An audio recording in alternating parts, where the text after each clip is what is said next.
Justiça na Tarde. O melhor da informação no seu rádio. Aqui na Rádio Justiça, você acompanha os temas que mexem com o seu dia a dia. Apresentação: Walter Lima. Justiça na Tarde Debate. Olá, muito boa tarde. E vamos nós, iniciando agora, que são 15 horas mais 1 minuto, o nosso Justiça na Tarde Debate. E hoje, com as nossas convidadas, o assunto que nós vamos abordar será este: parto normal ou cesariana? Como também vamos estar aqui abordando a questão da mortalidade infantil.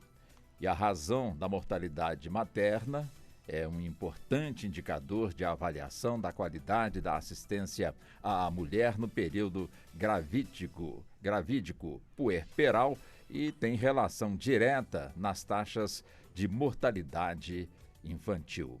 Este assunto constantemente é debatido, inclusive no Congresso Nacional, onde tivemos recentemente um encontro de especialistas ouvidos pela Comissão Especial sobre Violência Obstétrica e Morte Materna, quando afirmaram que as mulheres negras, indígenas e de baixa renda são as maiores vítimas. O debate aconteceu em uma audiência desta comissão e que ouviu representantes de secretarias de saúde de 5 estados para entender o cenário brasileiro. E nós vamos agora abordar no campo do direito sobre essa questão. Daí, vamos também conversar com uma médica que está conosco também aqui nos estúdios, e a partir de agora vamos então apresentar nossas convidadas. Doutora Alexandra Moreski, seja bem-vinda aqui ao nosso Justiça na Tarde Debate. Doutora Alexandra, que é a presidente da Comissão de Direito à Saúde da Seccional do Distrito Federal da Ordem dos Advogados do Brasil. Muito boa tarde para a senhora. Boa tarde, Walter. Eu que agradeço mais uma vez a oportunidade de estar aqui com vocês e dividir a mesa com essas mulheres incríveis. Estou muito feliz de falar desse tema só com mulheres. Muito obrigado, senhora. Cumprimento também a doutora Ana Patrícia Lobo, que é secretária-geral da Comissão de Direito à Saúde da OAB-DF. Ela que é advogada especializada no direito médico e da saúde, né? Doutora Ana Patrícia, seja bem-vinda também aqui aos nossos estúdios. Boa tarde, eu agradeço muito o convite e também agradeço estar do lado de tantas mulheres profissionais de muito respeito e que entendem muito do assunto. Perfeitamente. Cumprimento também a médica, a doutora Viviane Carneiro.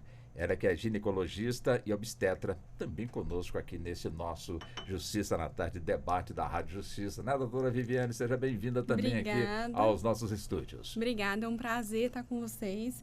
Com certeza vai ser uma tarde muito produtiva, de uma discussão muito gostosa com todo mundo. Com certeza. Doutora Patrícia Zapponi, que é a presidente da Rede de Proteção à Vítima e Manutenção de Direitos Laço Branco, né, doutora Patrícia? Mais uma vez, seja bem-vinda aqui aos nossos debates e muito obrigado também por estar presente conosco aqui nos estúdios. Walter, é sempre uma honra estar aqui. E essa tarde está com mulheres de grande valia, competentes, profissionais combativas, para falar de um tema tão caro, né? Tão caro para a nossa sociedade e tão invisibilizado muitas vezes. Então vai ser um programa excelente. Obrigada. E vamos nós então, né? Deixa eu começar aqui com a doutora Viviane. Doutora Viviane, daqui a pouco nós partimos para o campo do direito. Realmente a mulher, claro, a mulher quando é internada, vamos colocar numa linguagem bem simples, né? Para ganhar nenê, ou seja, vai ter ali, portanto, o seu filho no leito de um hospital. Quer dizer, quando ela chega, o hospital já está pronto para recebê-la. Quer dizer, às vezes a quantidade de pessoas também na mesma situação, de alguma forma, compromete realmente esse atendimento, não compromete. Afinal de contas, quando aqui colocamos, né, no caso aqui, a mortalidade infantil, a questão também aí da mulher depois do parto, vem a óbito ou durante o parto. Afinal, né, só para a gente entender um pouquinho aqui, a gente avançar também com as nossas especialistas no campo do direito. Muito boa tarde mais uma vez Boa para a senhora. Boa tarde. Então, quando a paciente chega, né, ela chega no pronto-socorro, a gente tem 2 cenários. A gente tem o cenário do SUS e o cenário do hospital particular. No hospital... Qual que é o melhor, mais bem atendido? Eu amo o SUS, né? Então, assim... Opa, bacana, gostei. Eu trabalho no SUS e eu sou suspeita. Eu adoro trabalhar no SUS, eu adoro ter relação com as minhas pacientes do SUS. Eu acho que elas são muito bem recebidas pelo hospital onde eu trabalho. Tenho muito orgulho do meu hospital. E o assim, hospital da senhora é onde? É o Hospital Regional de Lusiânia. Em Goiás, perfeito. Em Goiás. E o hospital, ele está preparado sim para receber aquela paciente, porém o hospital ele tem um número de leitos, né? Então, assim, algumas pacientes, a gente estava até passando no jornal esses dias, teve um obstetra que deu até uma entrevista falando sobre isso, que hoje em dia a gente está tendo uma superlotação dos leitos, né? Dos leitos da maternidade, os PPPs estão muito superlotados. A gente não está conseguindo acolher a demanda das pacientes que estão chegando nos nossos serviços, tanto da secretaria quanto do todo o SUS, né? Secretaria do DF, do Goiás. Então, assim, é necessário um olhar mais acolhedor a essas pacientes que estão, assim, na fase daquela vida que é tão importante, mas ao mesmo tempo elas estão tão sensíveis, né? Nossa, eu vou ganhar meu filho hoje, será que vai dar certo? Será que eu vou ter um parto normal ou parto cesariana? Será que vai dar tudo certo? Como será que vão me acolher? Como que eu vou responder a isso? Então, assim, eu acredito que, assim, os hospitais hoje falta uma questão da parte mais... física, né? Mas eu acredito que a parte humanizada do atendimento, do acolhimento das enfermeiras obstétricas, das fisioterapeutas, dos médicos, hoje em dia a gente está bem, assim, evoluído quanto a isso. Hoje em dia as pacientes, eu acredito que elas são mais acolhidas na assistência da saúde da mulher nos hospitais, e eu acredito nessa medicina que é acolhedora, é humanizada. Então, assim, eu acredito que os hospitais têm essa parte física que está faltando, mas a parte acolhedora, eu acho que a gente tem um bom amparo. Mas essa visão da senhora é genérica, ou seja, tanto acontece aqui, como a senhora explicou, no Distrito Federal, como também em Lusiânia? Eu acredito que sim. Uhum. Perfeito. Bom, doutora Moreski, a senhora que preside a Comissão de Direito à Saúde da OAB. Quer dizer, tem muita demanda na OAB. Quer dizer, quando eu falo demanda, que provocam discussões, debates entre os integrantes e as integrantes também desta comissão, principalmente neste campo aí da obstetrícia, da ginecologia, da mortalidade infantil, da morte após ou durante o parto. Enfim, como é que a senhora também pode nos situar sobre essa questão? Chega pra gente rotineiramente essas questões relacionadas a problemas, né, antes, durante e depois do parto, né, vários casos aqui no Distrito Federal, infelizmente, de óbitos de gestantes e de crianças, né, recentes, inclusive. Na semana passada, eu estava dando entrevista sobre um caso, né, de uma gestante que infelizmente veio a óbito junto com o bebê, uma situação bem complexa. Mas a gente tem um problema no SUS, e eu sou apaixonada pelo SUS, como a doutora Viviane, que é crônico, que é uma demanda, porque nós temos uma quantidade de leitos, como a doutora Viviane falou, que é finita, e não é suficiente para a população que nós temos hoje. Então, assim, Brasília foi pensada, foi gestada, foi preconizada para uma quantidade X. E os nossos hospitais pensaram-se nessa quantidade X. Hoje a gente tem pelo menos 3 vezes a quantidade da população que Brasília foi pensada para ter. 3 vezes a quantidade dessa população não tem leito suficiente. Não tem leito não é porque não é possível, é porque efetivamente não tem fisicamente. E aí, para você criar o novo leito, e aí considerando uma situação de especialidade, porque aí a gente não está falando simplesmente de clínica geral, a gente está falando ali de emergência, né? Ou seja, você vai ter um clínico geral que vai atender ali e vai resolver o problema. Você está falando de uma questão específica, né? Você está falando de médicos específicos. Você precisa ter um local específico para atender essa população. E aí você junta a questão pediátrica, que hoje a gente tem um déficit muito grande de profissionais na área da pediatria. Porque não dá para você ter a ginecologia desaliada à pediatria na hora do nascimento. Você tem que ter aliado, porque o bebê nasce... eu tenho a doutora Marcela, presidente do CRM, ela sempre fala para mim, ela fala assim, meu negócio é a gestante. Eu cuido da minha gestante. O bebê nasceu, toma. e volto para minha gestante. Então, ela entrega para o pediatra. Então, como que você alia uma coisa à outra, né? Então, você pode até criar mais leitos ginecológicos para aumentar a quantidade, possibilidade de partos, etc. Mas e a pediatria? A gente teve notícias, assim, recorrentes aqui na Rádio Justiça, inclusive, falando sobre a questão da falta de pediatras, né? Em especial agora nesse momento de sazonalidade. Então, a gente precisa aliar isso. E por que as pessoas, né, os médicos, né, esses novos colegas que estão entrando no mercado não querem mais fazer a pediatria? É por questões financeiras? Por que no SUS essa demanda não está sendo suprida? É só a questão que o SUS paga pouco? Não sei se o SUS paga pouco, mas talvez a precarização do trabalho, enfim, a gente tem uma discussão muito mais profunda do que só criar um leito e resolver a demanda. Criar um leito não resolve a demanda. Às vezes eu falo isso e as pessoas ficam assim, mas como assim, doutora? Criar o leito não resolve a demanda? Porque o leito não é só cama, equipamento e um local físico. O leito, ele demanda tudo que está em volta. Então, a equipe de enfermagem, os médicos e etc. Deixa eu encaminhar essa mesma questão também para a senhora, doutora Ana Patrícia, e acrescentando mais ainda o que respondeu, portanto, aqui a doutora Moreski. Quer dizer, quando se fala, né, do número X aqui da nossa capital federal, eu entendi que a doutora Alexandra, ela pontuou a população aqui da nossa capital federal. Mas nós temos um entorno, e não só o entorno, mais distantes ainda do entorno, onde temos aí ambulâncias que rodam, vamos colocar aí, no mínimo 200 quilômetros, trazendo, portanto, pacientes e, evidentemente, também as parturientes. Quer dizer, quando chegamos neste ponto, muitas discussões já aconteceram e eu imagino que mais de 20 anos se debate essa questão, e se brincar, desde que Brasília foi construída, se debate também essa questão. Agora, tem solução? Tem, mas com muita boa vontade, não só de gestão, informação para a população, com o governo, com estrutura, financiamento, mas não é só financiamento, é gestão.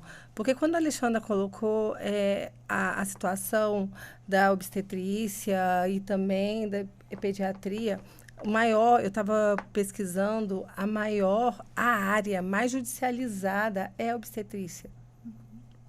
Por quê, então? Aqui em Brasília também. Então, a gente tem um problema, não só em toda ali na base mesmo. É a base, é a gestão. A gente estava conversando aqui antes, debatendo a gestão. Não adianta você ter a estrutura, como a Alexandra falou, o leito, a cama, até o profissional, se você não tem gestão, se não tem... E eu tenho falado assim que todos os dias a solução de problemas também é a comunicação, porque a gestão parte da comunicação. A comunicação de você compartilhar ali uma decisão mesmo, você chegar e todos ali os profissionais de saúde, junto com o governo, junto com a população e realmente criarem uma solução para esse problema. Entendo. Doutora Zapponi, quer dizer, a mulher, no geral, enfim, na sua condição, na sua situação de já ir para o hospital para que o parto seja realizado. Diante do nosso quadro, diante da nossa realidade, quando eu digo nossa, eu quero crer que em todo o território nacional, né? Quando eu trago este assunto. Quer dizer, a parturiente, ela tem a devida tranquilidade para poder ser feliz no parto. Não estou aqui de forma alguma questionando a habilidade dos profissionais de saúde, de forma alguma. Mas a estrutura, no geral, dá essa tranquilidade a esta mulher? Olha, Walter, tudo passa pela gestão, pela empatia, pela humanização dos médicos. Porque o que acontece? A mulher, ela chega vulnerável. Se for primeiro filho, então, ela não sabe nem o que vai acontecer com ela. Ela está com medo, ela está insegura. Então, ela tem que o quê? Ter um acolhimento devido, ela tem que ter uma segurança dentro do pré-natal que ela fez. Existe uma relação interpessoal entre paciente e o próprio médico que vai gerar essa segurança. Porém, o que acontece? Nós temos a mídia. né? A mídia, ela sucateia, por assim dizer, muitas vezes, o sistema de saúde brasileiro, que é o SUS, que é um dos melhores do mundo, se a gente for pensar. Como sucateia, doutora Isabel? Ele mostra muito os defeitos, mas ele não mostra as qualidades. Se você não vê na imprensa, tipo, quem foi curado, quantos partos fizeram. Ele mostra, assim, tudo bem, tá certo, né? A gestante faleceu. Mas essa gestante, ela faleceu por quê? Ela deixou de ir no pré-natal? Porque nós temos, perifericamente falando, uma série de problemas. Nós temos a gestante que não comparece no pré-natal, porque às vezes o hospital que ela está fazendo é longe, por N fatores, ou porque ela esqueceu, ela não compareceu, e a culpa recai no hospital público. Ou ela não cumpriu o que deveria. Nós temos os dois lados da história. Eu falo que, em termos de Brasília, né, Distrito Federal, nós temos o melhor atendimento para as mulheres em várias áreas. Nós temos hospitais voltados para a criança, que são excelentes. Porém, o que acontece? Nós temos, muitas vezes, UPA que necessita de um pediatra e não tem. Nós temos uma casa de parto no DF que ia ser fechada porque não tinha pediatra, não tinha obstetra que queria ir para lá. Quer dizer, então, não é só você falar é o sistema de saúde pública que não está bom. Tem uma série de fatores. Então, é um conjunto de coisas. Então, assim, a mulher, muitas vezes, ela chega insegura por tudo que ela ouviu. Mas cabe ao quê? Aí vem ao lado da humanização dos profissionais, dos enfermeiros, dos médicos, que vão passar a segurança para essa mulher. Tem muitas mulheres, olha só, a gente tem uma cifra negra, por assim dizer, não vista, que são das mulheres que ficam deficientes por conta da anestesia, da analgesia. Isso não se fala. Nós temos muitas mulheres que se tornam cadeirante por conta de um erro do anestesista, da anestesia, na hora do parto.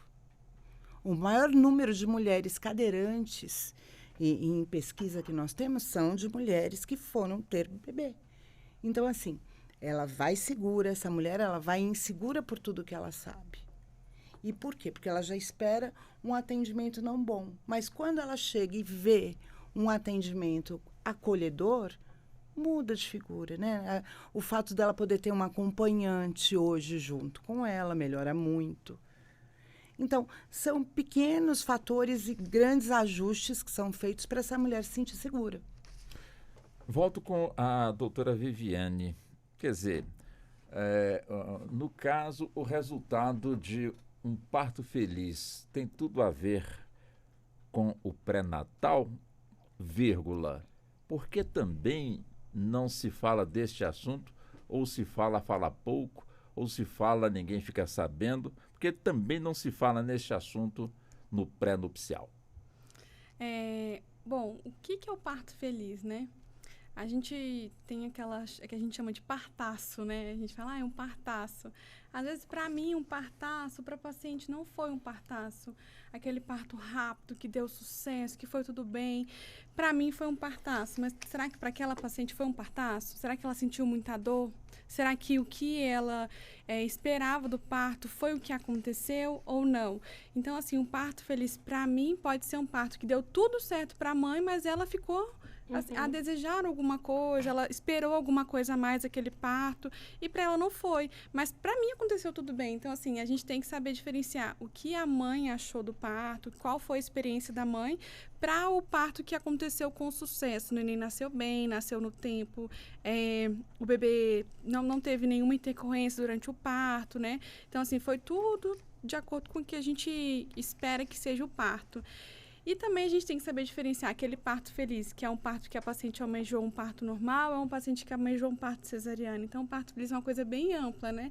E para isso a gente tem que saber conversar, dialogar, debater esse assunto em rodas de gestante, a paciente ter o acesso a ir no hospital, conhecer o hospital onde ela vai. Olha, eu vou ficar aqui, eu vou ter meu parto aqui, eu vou ficar todo o meu pré-parto, meu parto, meu pós-parto. Esse vai ser o meu lugar que eu vou ficar. Depois eu vou para onde? Eu vou para a maternidade. Quem vai ficar comigo na maternidade? Vão ficar essas enfermeiras com você, elas vão cuidar de você. Então, o que eu acho que seria muito importante, uma valia muito, assim, enorme para a sociedade seria ter isso no pré-natal.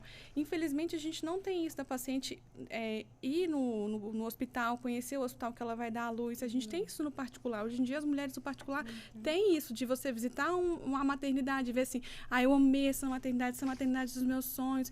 Qual que é o médico que eu vou fazer meu parto? Quem que vai ser a minha enfermeira que vai ficar comigo? Então, assim, isso vai além do que a gente poderia dar para a paciente, né? Então, assim, no pré-natal, eu acho que falta essa questão da roda da gestante, para a gestante saber que, olha, eu tenho um hospital que é um hospital de baixo risco e lá não tem UTI. Então, você vai para aquele hospital de baixo risco se você não tem nenhum alto risco, você não tem nenhuma alteração, que o bebezinho vai precisar de uma UTI neonatal, porque às vezes nem todo hospital tem UTI neonatal. Então, assim, às vezes a gestante chega lá e fala, eu tô certo, eu não tô, eu tenho que vir para cá, eu não tenho. Ela chega lá, às vezes ela só quer conversar, ela só quer, assim, chega no pronto-socorro e fala assim, é aqui que eu vou ganhar meu bebê? Que dia que eu vou ganhar meu bebê? O que está acontecendo? Tá tudo bem com meu bebê? Então, a gestante, muitas vezes, no pré-natal, poderia ser feito essa abordagem com ela, e não é feito, ultimamente não é feito no SUS, a gente não vê isso no SUS, né? E seria muito importante para ela. E ela chegar e saber que ela vai ganhar, a hora que ela vai ganhar, como ela vai ganhar, como que é o parto dela, se o parto dela como que é a analgesia do parto? Eu tenho direito à analgesia do parto? Eu não tenho direito? A analgesia é só quando o anestesista vai lá e faz uma anestesia? Não. Ou eu tenho analgesias não farmacológicas. Como que eu posso me preparar para o meu parto normal? Será que eu tenho que fazer uma fisioterapia pélvica? Será que eu tenho que aprender alguma coisa? Eu tenho que ler alguma coisa? Então, tudo isso é muito... É uma área tão gostosa de falar, mas é uma área tão abrangente que se a gente ficaria falando aqui horas, o que a gente precisaria para um parto feliz. Mas o que eu acredito de um parto feliz é o parto que ocorreu tudo bem, a mãe tá bem, o bebê tá bem e a mãe tá feliz. Pode ter sido assim, às vezes a gente queria um parto... a mãe quer muito um parto normal, muito.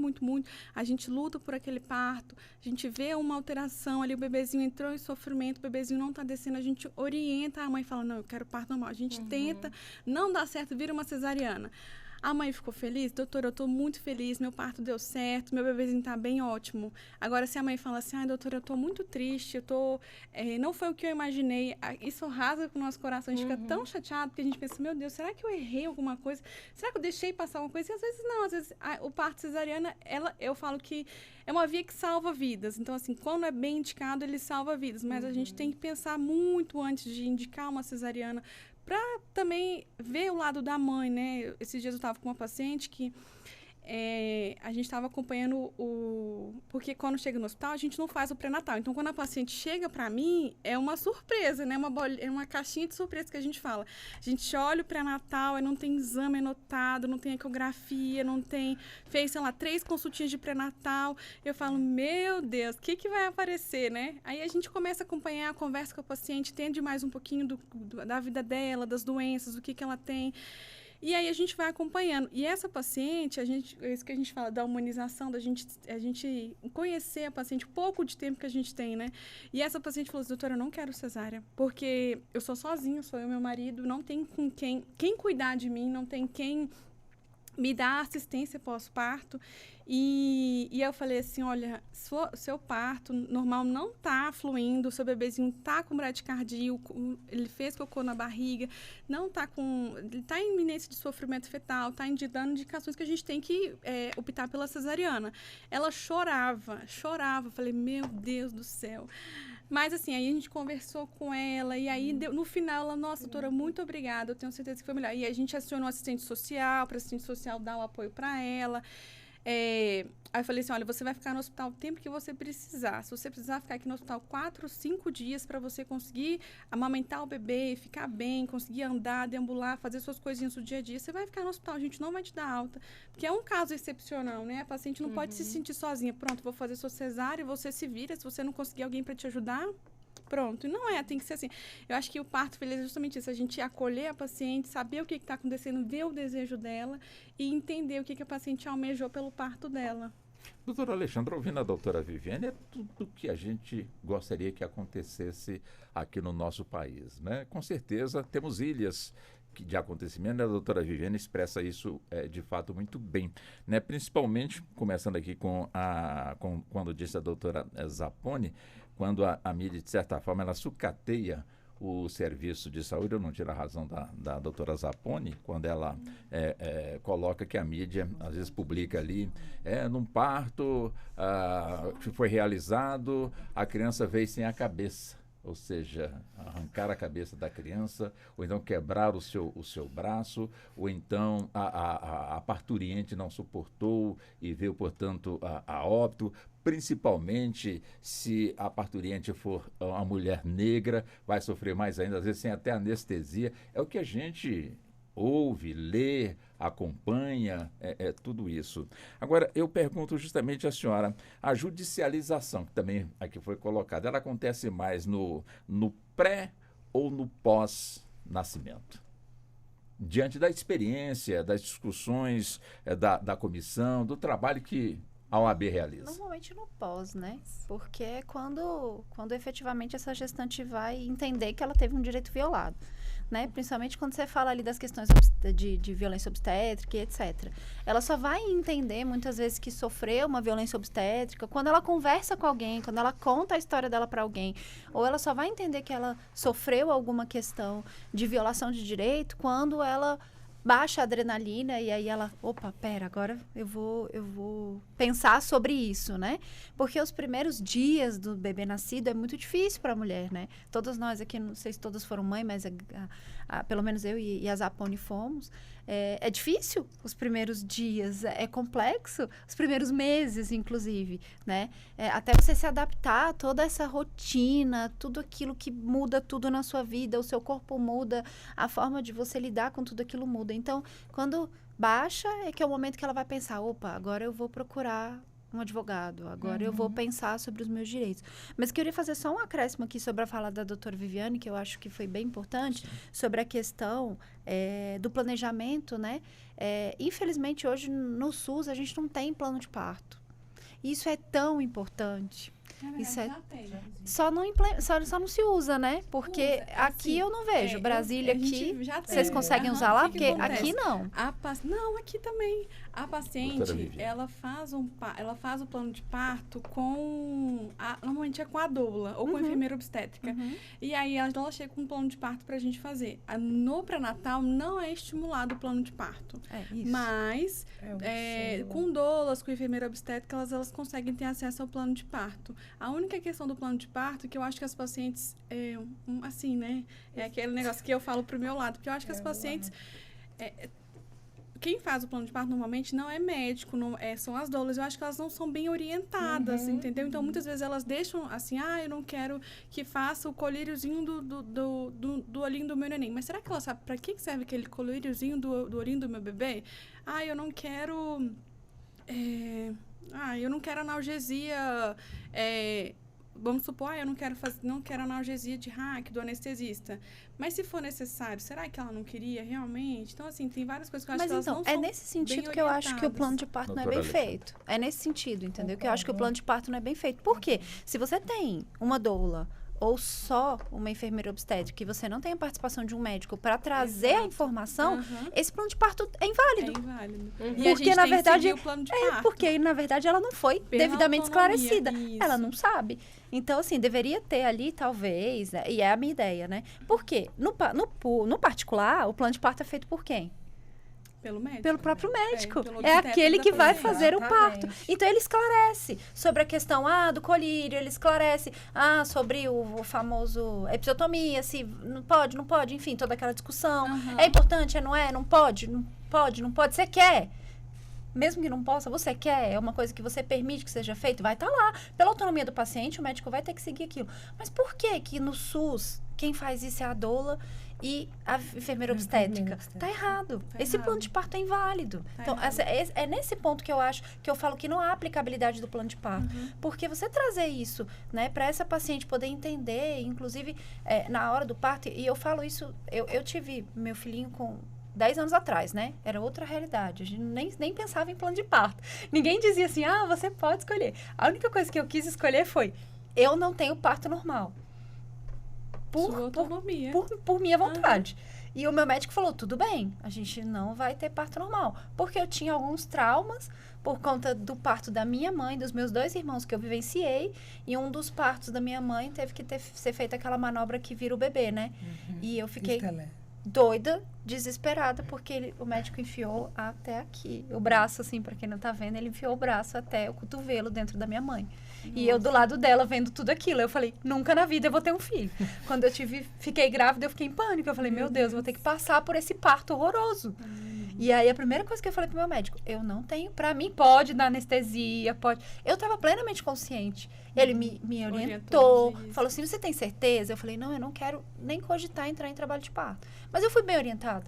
Eu tinha minha autonomia, mas o médico me deu todos os riscos. Eu acho que falta isso no SUS. Você trazer esses riscos para a paciente e falar assim, será que realmente para você a cesárea é a melhor opção? E até a cesárea, né? Que as pacientes chegam assim desejosas da cesárea, aquela primigesta de 16 anos, que chega lá e fala assim, eu quero uma cesariana. 16 anos.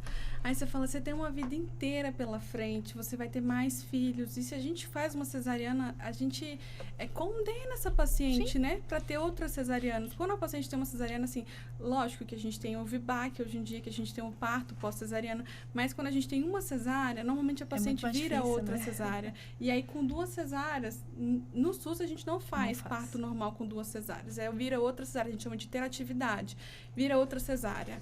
Aí ela não vai ter só 3 filhos, porque se ela começou a ter no primeiro com 16, ela vai ter pelo menos uns 5 filhos. E aí o que acontece? A gente aumenta a morbidade, a mortalidade materna, aumenta as chances de hemorragia, aumenta os riscos de esterectomia, então aumenta os riscos de infecção, de lesão, de bexiga, ureté, de uretra, de bexiga, ureté, de intestino. Então, tudo isso vai aumentando. Então, vai virando uma bola, um ciclo, né? Então, isso tem que ser falado no pré-natal. Por isso que é tão importante. Que acontece essa falha de comunicação. Exatamente. Porque, assim, se você preparar bem uma enfermeira de parto, ela vai saber orientar essa mãe. Se você preparar bem uma doula, ela vai saber orientar essa mãe. Então, aonde está essa falha entre o médico, que deveria orientar a doula, já que a gente tem a figura da doula e da enfermeira de parto, para fazer o acolhimento dessa mãe? Porque, assim, no sistema, né, no SUS, é impossível um médico se dedicar plenamente a uma paciente. Então, ele necessita da enfermeira de parto, ele necessita da doula. Então, o que teria que mudar em todo o sistema para melhorar esse acolhimento dessa mãe nessas profissionais que existem? Porque se elas existem, vamos capacitar. Então, o que falta para ter essa capacitação? Essa a falta de empatia? É esse registro, né? Eu registro por etapas de cada mês o que a falta? Gestante vai ali no pré-natal e colocando aquilo e registrando, porque o que a gente fala muito para os médicos nós temos o problema cultural, doutora, de algumas mães acharem que não é tão importante fazer o pré-natal. Né? Ela não é importante. Ainda mais quando tem muitos filhos e fala, não. Doutora Alexandra, você não está com a palavra. Deixa eu só finalizar aqui. Adorei a discussão, inclusive. Mas é nesse sentido, entendeu? Da gente pensar um pouquinho fora da caixa. Talvez a gente traga mecanismos exatamente para garantir esse parto feliz para essa gestante. Porque muitas vezes, é como você falou, para o médico foi um parto feliz, mas para a gestante não foi. Para mim foi um parto ótimo, porque foi do jeito que eu queria. Eu queria cesárea, era aquilo, foi do jeito que eu quis. Meu filho nasceu da forma como eu esperava, para mim foi super feliz, apesar das intercorrências que eu tive no parto, por conta de eu descobrir do meio da gestação para o final, descobri que eu tive um tumor de ovário. Então, de qualquer forma, eu não poderia ter um parto natural. Eu tinha que fazer a cesárea para poder tirar o tumor, Então, eu tirei o tumor depois eu tirei meu bebê, né? Fiz a cesárea e aí tirei o tumor também na mesma cirurgia. Então, de qualquer forma, eu não poderia. Então, eu já estava meio que antevendo ali a situação. Mas, para mim, foi ótimo. Porque foi do jeito que eu queria, da forma como eu esperava, né? Eu não tenho medo de cirurgia, por incrível que pareça. Eu tenho pavor do parto, mas da cirurgia, não. É um contrassenso, né? E aí, eu acho que é isso. A gente pensar um pouquinho no que essa gestante quer. E mostrar para ela que, às vezes, aquilo que ela está pensando, né? Como você falou, a gente hoje tem uma predominância de cesáreas. E eu não falo só no SUS, eu falo na rede privada. Quantos médicos, aí a gente vai entrar para uma outra área, que talvez a Ana fale melhor do que eu, sobre a questão da taxa de disponibilidade. A gente não tem mais ginecologistas como era antigamente. Antigamente você ligava o médico era ginecologista, ele estava de plantão 24 horas, né? Porque a gestante podia, a qualquer momento, avisar: doutor, tá vindo. Hoje em dia, poucos deles fazem essa questão. Se fazem, tem que ter a taxa de disponibilidade para eles estarem disponíveis quando essa gestante quiser, ou né? Nem quando ela quiser, né? Quando o bebê resolve vir. Então, é uma outra discussão. Mas eu acho que para trazer bem essa questão de... É importante o trabalho dentro do SUS, biopsicossocioespiritual, não só pensar na curada da doença, né? E tirar o bebê e resolver o problema, né? Daquela gestante ali. Mas é só... Acho que talvez eu seja um pouco utópica. Eu penso um pouquinho ali. Eu também acredito. O que acontece muitas vezes na UBS é o seguinte. Os médicos que estão no UBS são médicos clínicos gerais. Eles aprendem aquilo na faculdade. Óbvio, todo mundo vai aprender a fazer um pré-natal. E tudo bem, você vai aprender. Sim. Quando acontece uma glicemia alterada, e eu vejo muito isso no hospital que eu trabalho, eles não conseguem diagnosticar uma diabetes gestacional. Então, assim, uma coisa muito simples, é um valor de glicemia alterado que eu faço diagnóstico de diabetes gestacional, mando essa paciente para alto risco. Tem 200 pacientes em Lusiânia aguardando o pré-natal de alto risco. Entendi.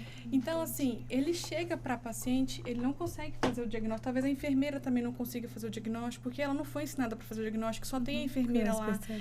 E aí, o que acontece? No posto, tem aquele médico geral, ele tá ali, ele consegue pedir os exames, ele consegue avaliar se a paciente tem uma toxoplasmose, uma rubéola, um citomegalovírus, se a paciente tem uma infecção urinária, mas será que aqueles detalhes em uma diabetes gestacional, ele não consegue acompanhar essa paciente, porque não é da alçada dele, né? Ele não aprendeu aquilo, não é do domínio dele. Então, ele tem que mandar para uma outra especialidade, uma medicina, um alto risco, que a gente chama. E esse alto risco é muito pouco. São poucas vagas, são poucas gestantes que têm acesso a esse alto risco.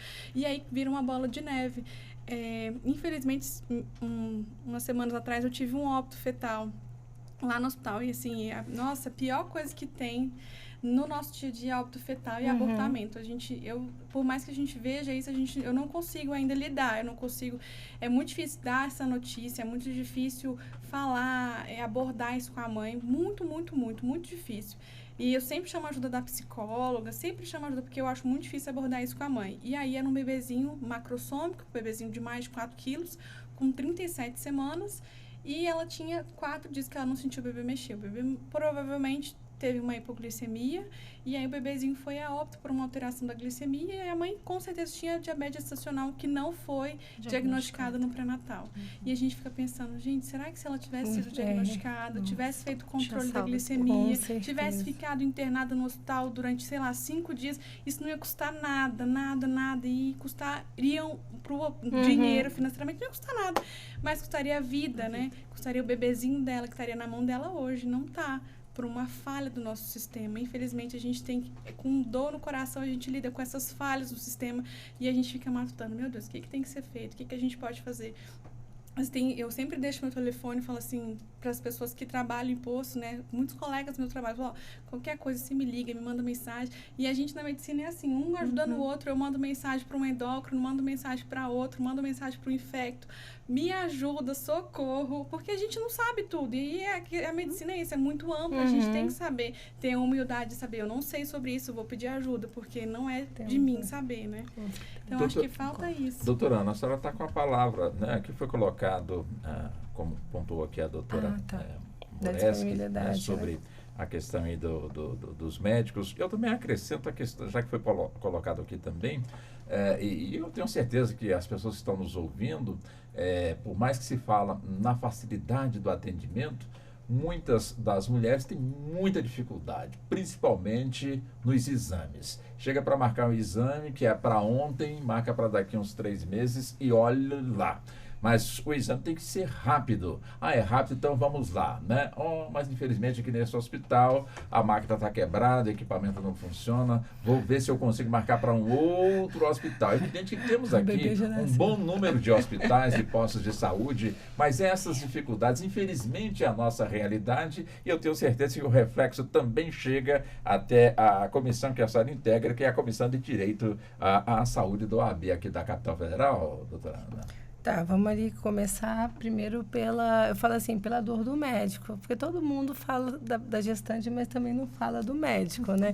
Então, alguns médicos agora, hoje em dia, eles estão numa posição muito fragilizada. Por quê? Porque eles estão muito preocupados em respeitar a vontade da gestante. Então, a gestante faz um plano, igual a doutora Viviane falou. Queria muito ter o filho normal, vai ali, insiste ali até na última hora, chega e não consegue, e o médico fica numa situação que ele vai ter que fazer o quê? O parto cesáreo. E nessa, qual é a importância? A doutora Viviane falou assim, achei muito linda a fala dela, o acolhimento, ela conversar e, de novo, falar comunicação e explicar para aquela gestante por que está fazendo, né? Mudou os planos que tinha. Porque a gente está falando aqui também do SUS, mas estamos falando também de pacientes, de gestantes que estão em hospital particular, que também decidem num plano mirabolante, um plano de parto muito luz, que o cordão seja cortado de um jeito, e que tenha doula, fotógrafo, muitos exageros, e o médico tem que se adaptar àquele plano. Então, eu vejo uma dor também dos médicos em tentar acolher toda essa vontade e não conseguir. E aí eu falo, olha, registra no prontuário, fala por que você não pode acolher. Mas eu percebo que o que a gente tem que se preocupar, assim, né? Quem decide o parto, eu vejo que é uma decisão conjunta, mas é o bebê. Se o bebê quiser nascer antes do tempo, vai ser cesárea, né? Só quando você realmente coloca ali no SUS, que realmente tem os problemas dos exames, tem todas as dificuldades, claro, também amo o SUS, acho quem estuda outro tipo de sistema de saúde, vê o tanto que o nosso sistema é bom. Ele só não tem gestão, mas ele é muito bom. Aí pega por causa dos exames, desse pré-natal que ele é feito. Existe a vontade, né? Existe a vontade que o pré-natal realmente seja um pré-natal que acompanhe, que tenha um acolhimento, né, pela enfermeira. Mas, de fato, a realidade não é bem como a gente imagina, nos nossos sonhos, né? Mas eu acredito que pode ser também, igual a Alexandra falou, na utopia. E esses exames acabam... Se você não faz certos exames, como a própria doutora Viviane falou, pode dar um problema futuro e não tem como voltar atrás. E quantas pessoas, e há para a gente refletir mesmo aqui, quantas dessas gestantes que perderam, né, seus bebês, elas poderiam não ter perdido. Com certeza, a maioria. O que a gente pode fazer? Doutora Zapponi, quer dizer, quando tivemos um debate de uma comissão aqui na Câmara dos Deputados, quando aqui, no primeiro parágrafo aqui dessa matéria, diz assim: especialistas ouvidos pela Comissão Especial sobre Violência Obstétrica e Morte Materna afirmaram que as mulheres negras, indígenas e de baixa renda são as maiores vítimas. O debate aconteceu na audiência da comissão, que ouviu representantes de secretarias de saúde de 5 estados para entender o cenário brasileiro. Eu quero equilibrar, né, essa questão, quando a senhora pontuou com muita propriedade, inclusive, de que a mídia às vezes sucateia ou sataniza realmente aí essa questão do nosso serviço público, do nosso serviço de saúde público. E quando a gente traz, portanto, aqui esses dados levantados numa comissão, não só numa comissão, mas aqui constantemente a gente está sempre ouvindo e acompanhando esses assuntos. Bom, explica para nós. A gente volta novamente à base da pirâmide. A questão das mulheres negras e indígenas, elas são as maiores vítimas, porque o topo da pirâmide é o homem branco, macho, hegemônico, tá no topo da pirâmide. Aí vem, e as mulheres negras e indígenas, elas estão na base dessa pirâmide. A base é o último lugar. É o último lugar dessa pirâmide. O que segura todo o peso. Na violência doméstica, elas são as maiores vítimas. Na violência sistêmica, que é a ausência do Estado, no geral. Tanto é que a violência sistêmica surgiu na saúde. Ela vem junto com a violência obstétrica e hoje a violência sistêmica ela está mais ampla. Quer dizer, a ausência de escola, a ausência de saúde, tudo é a violência sistêmica, a ausência do Estado para atender aquela população em si. Aí o que acontece? O Brasil é um país miscigenado. Sim. Miscigenado.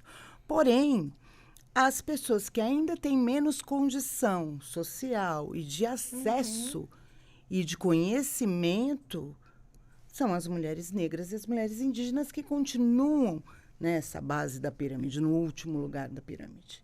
Então, assim, é um fato que se constata há anos. E por que não muda isso? Questiono. Se todos sabem, todo ano, quando nós temos debates, pode ser de saúde, de violência doméstica, surge novamente a mesma história das mulheres negras e das indígenas. É uma coisa que é sabida. Então, por que não se cria, nós não temos uma metodologia de chegar e dizer, olha, vamos trabalhar isso aqui? Porque é uma constatação constante. Se nós olharmos para trás, tipo, há 6 anos atrás, nós falávamos a mesma coisa. Hoje a gente continua falando a mesma coisa. O que é que falta? Falta orientação, falta conhecimento, falta divulgação. Que é o que eu falo. Muitas vezes nós temos muitas coisas que a população não tem acesso por falta de divulgação. E aí a gente entra nesse ciclo vicioso. Porque tem muitas campanhas que deveriam ser feitas na área da saúde. Né? Como a doutora Ana Patrícia falou. O médico está preocupado em atender essa parturiente, por quê? Porque ele tem medo de processo, ele pode ser processado posteriormente. Porém, essa parturiente, ela tem noção, a mídia, ela foi orientada, ou a mídia geral falou para ela, olha, você tem esse direito e esse direito. O que passar disso, né, vai ser um parto ostentação e pode atrapalhar o trabalho do médico. Sim. Então, assim, falta tudo isso, a gente entra num ciclo vicioso. E quando eu falo que sucateia, porque se a gente for comparar o sistema de saúde brasileiro, que acolhe qualquer pessoa, qualquer um, você pode ter plano de saúde, pode não ter, você chegou, minimamente você vai ser atendido. Demora? Demora. Por quê? Porque falta médico, por uma série de problemas. Porém, se você for para algum outro país, Estados Unidos mesmo, você não consegue ser atendido. Se você não tiver um seguro-saúde, você morre. Literalmente você morre porque você não tem atendimento. Não tem processo. Exatamente, não tem processo. Você que tem que pagar. Você que tem que pagar. Pois é. Entendeu? Então, assim, é isso que eu falo. Quer dizer, nós criticamos um sistema que temos, a gente tem problemas, mas como sanar esses problemas? Quantas vezes um paciente vai para uma UPA, né? E depois mandam ele para o hospital manda ele para outro hospital e assim sucessivamente. Por que não tem alguém ali que vai ter empatia por aquele caso e fala, não, peraí, eu vou tentar resolver. E pode fazer isso. Porque a gente sabe, mais uma vez, que no sistema de saúde, se você tiver um pouquinho de conhecimento dentro do sistema de saúde, o teu atendimento é outro. Mais uma vez, a gente passa pela desinformação da população do direito que ela tem. E, assim, a questão das mulheres negras vem da questão histórico-cultural de que as mulheres negras não têm tanta dor. Não precisa de anestesia. Não precisa de anestesia. Isso daí é histórico-cultural. Indígena também. Né? É um racismo estrutural que precisa ser trabalhado. Então, assim, são coisas que vêm de muito tempo. Não é falar que hoje, não. Não. Vem de muitos anos, vem de 100 anos, 400 anos. Então, assim, tem que me desmistificar esse tipo de coisa. Esse recorte de raça é extremamente importante, sabe, Doutora Walter? Alexandra. Porque não é só no momento do parto, não é só com relação ao momento do parto.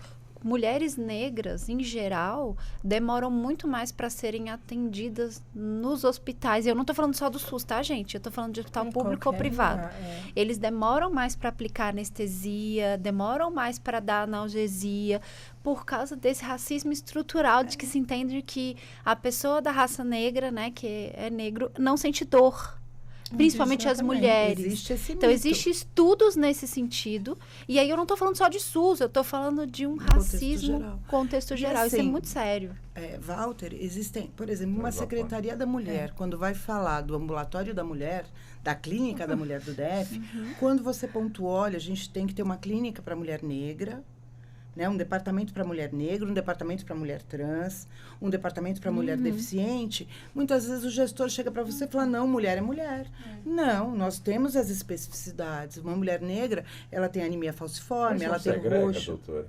Não, porque se eu tenho uma especificidade, por exemplo, uma mulher negra, ela tem mais ovários policísticos, ela tem mais... É diferente. A questão a mulher com deficiência, se ela não tiver dependendo da deficiência, um mamógrafo na altura correta, ela não consegue fazer uma mamografia. Se ela não tiver uma mesa ginecológica que dê para atendê-la corretamente, ela não consegue passar pelo exame ginecológico. Eu acho que isso agrega, não segrega, porque você vai agregar todas as diferentes. Mas, doutora Viviane, de forma direta, a cor da pele de uma parturiente quando chega no hospital reflete no médico o atendimento? No meu atendimento, não. O da senhora, mas no geral? É personalíssimo. Eu não sei, Depende. A senhora sabe da senhora, né? É delicado. Eu não, de jeito nenhum, eu acho assim, de forma alguma.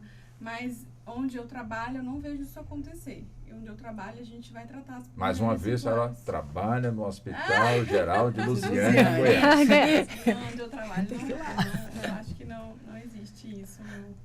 Lá a gente vai dar atenção para paciente que é indígena, a paciente que é negra, a paciente que é parda, a paciente que é branca, a paciente que é milionária, a paciente que é pobre, a paciente que qualquer coisa ela vai ser tratada do mesmo jeito. Porque isso é o humanizado. SUS. O SUS não faz concepção de pessoa se a paciente tem dinheiro, se a paciente não tem dinheiro. Por que eu vou fazer isso? Se nem o sistema público não faz isso, né? A gente vai agregar todas as pacientes. E a questão que ela falou é justamente isso. Cada paciente tem um fator de risco.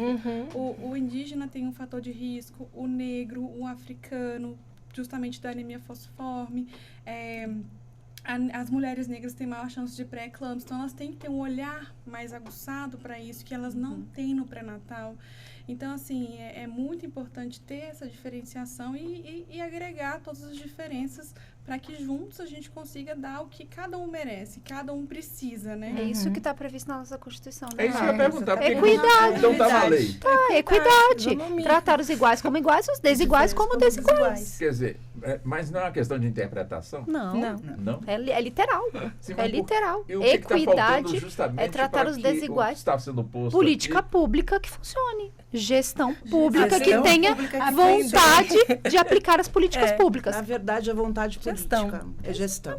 Gestão. Porque política pública nós temos. Nós temos várias. É o que eu falo. Se nós levássemos em conta a nossa Carta Magna, a Constituição, a gente não precisaria de tanta lei. De Não sabe do nada. Estatuto do Idoso, do Estatuto de Igualdade Racial, Tá tudo lá. da Lei Maria da Penha. tudo Tem lá. tudo lá. Tá tudo lá.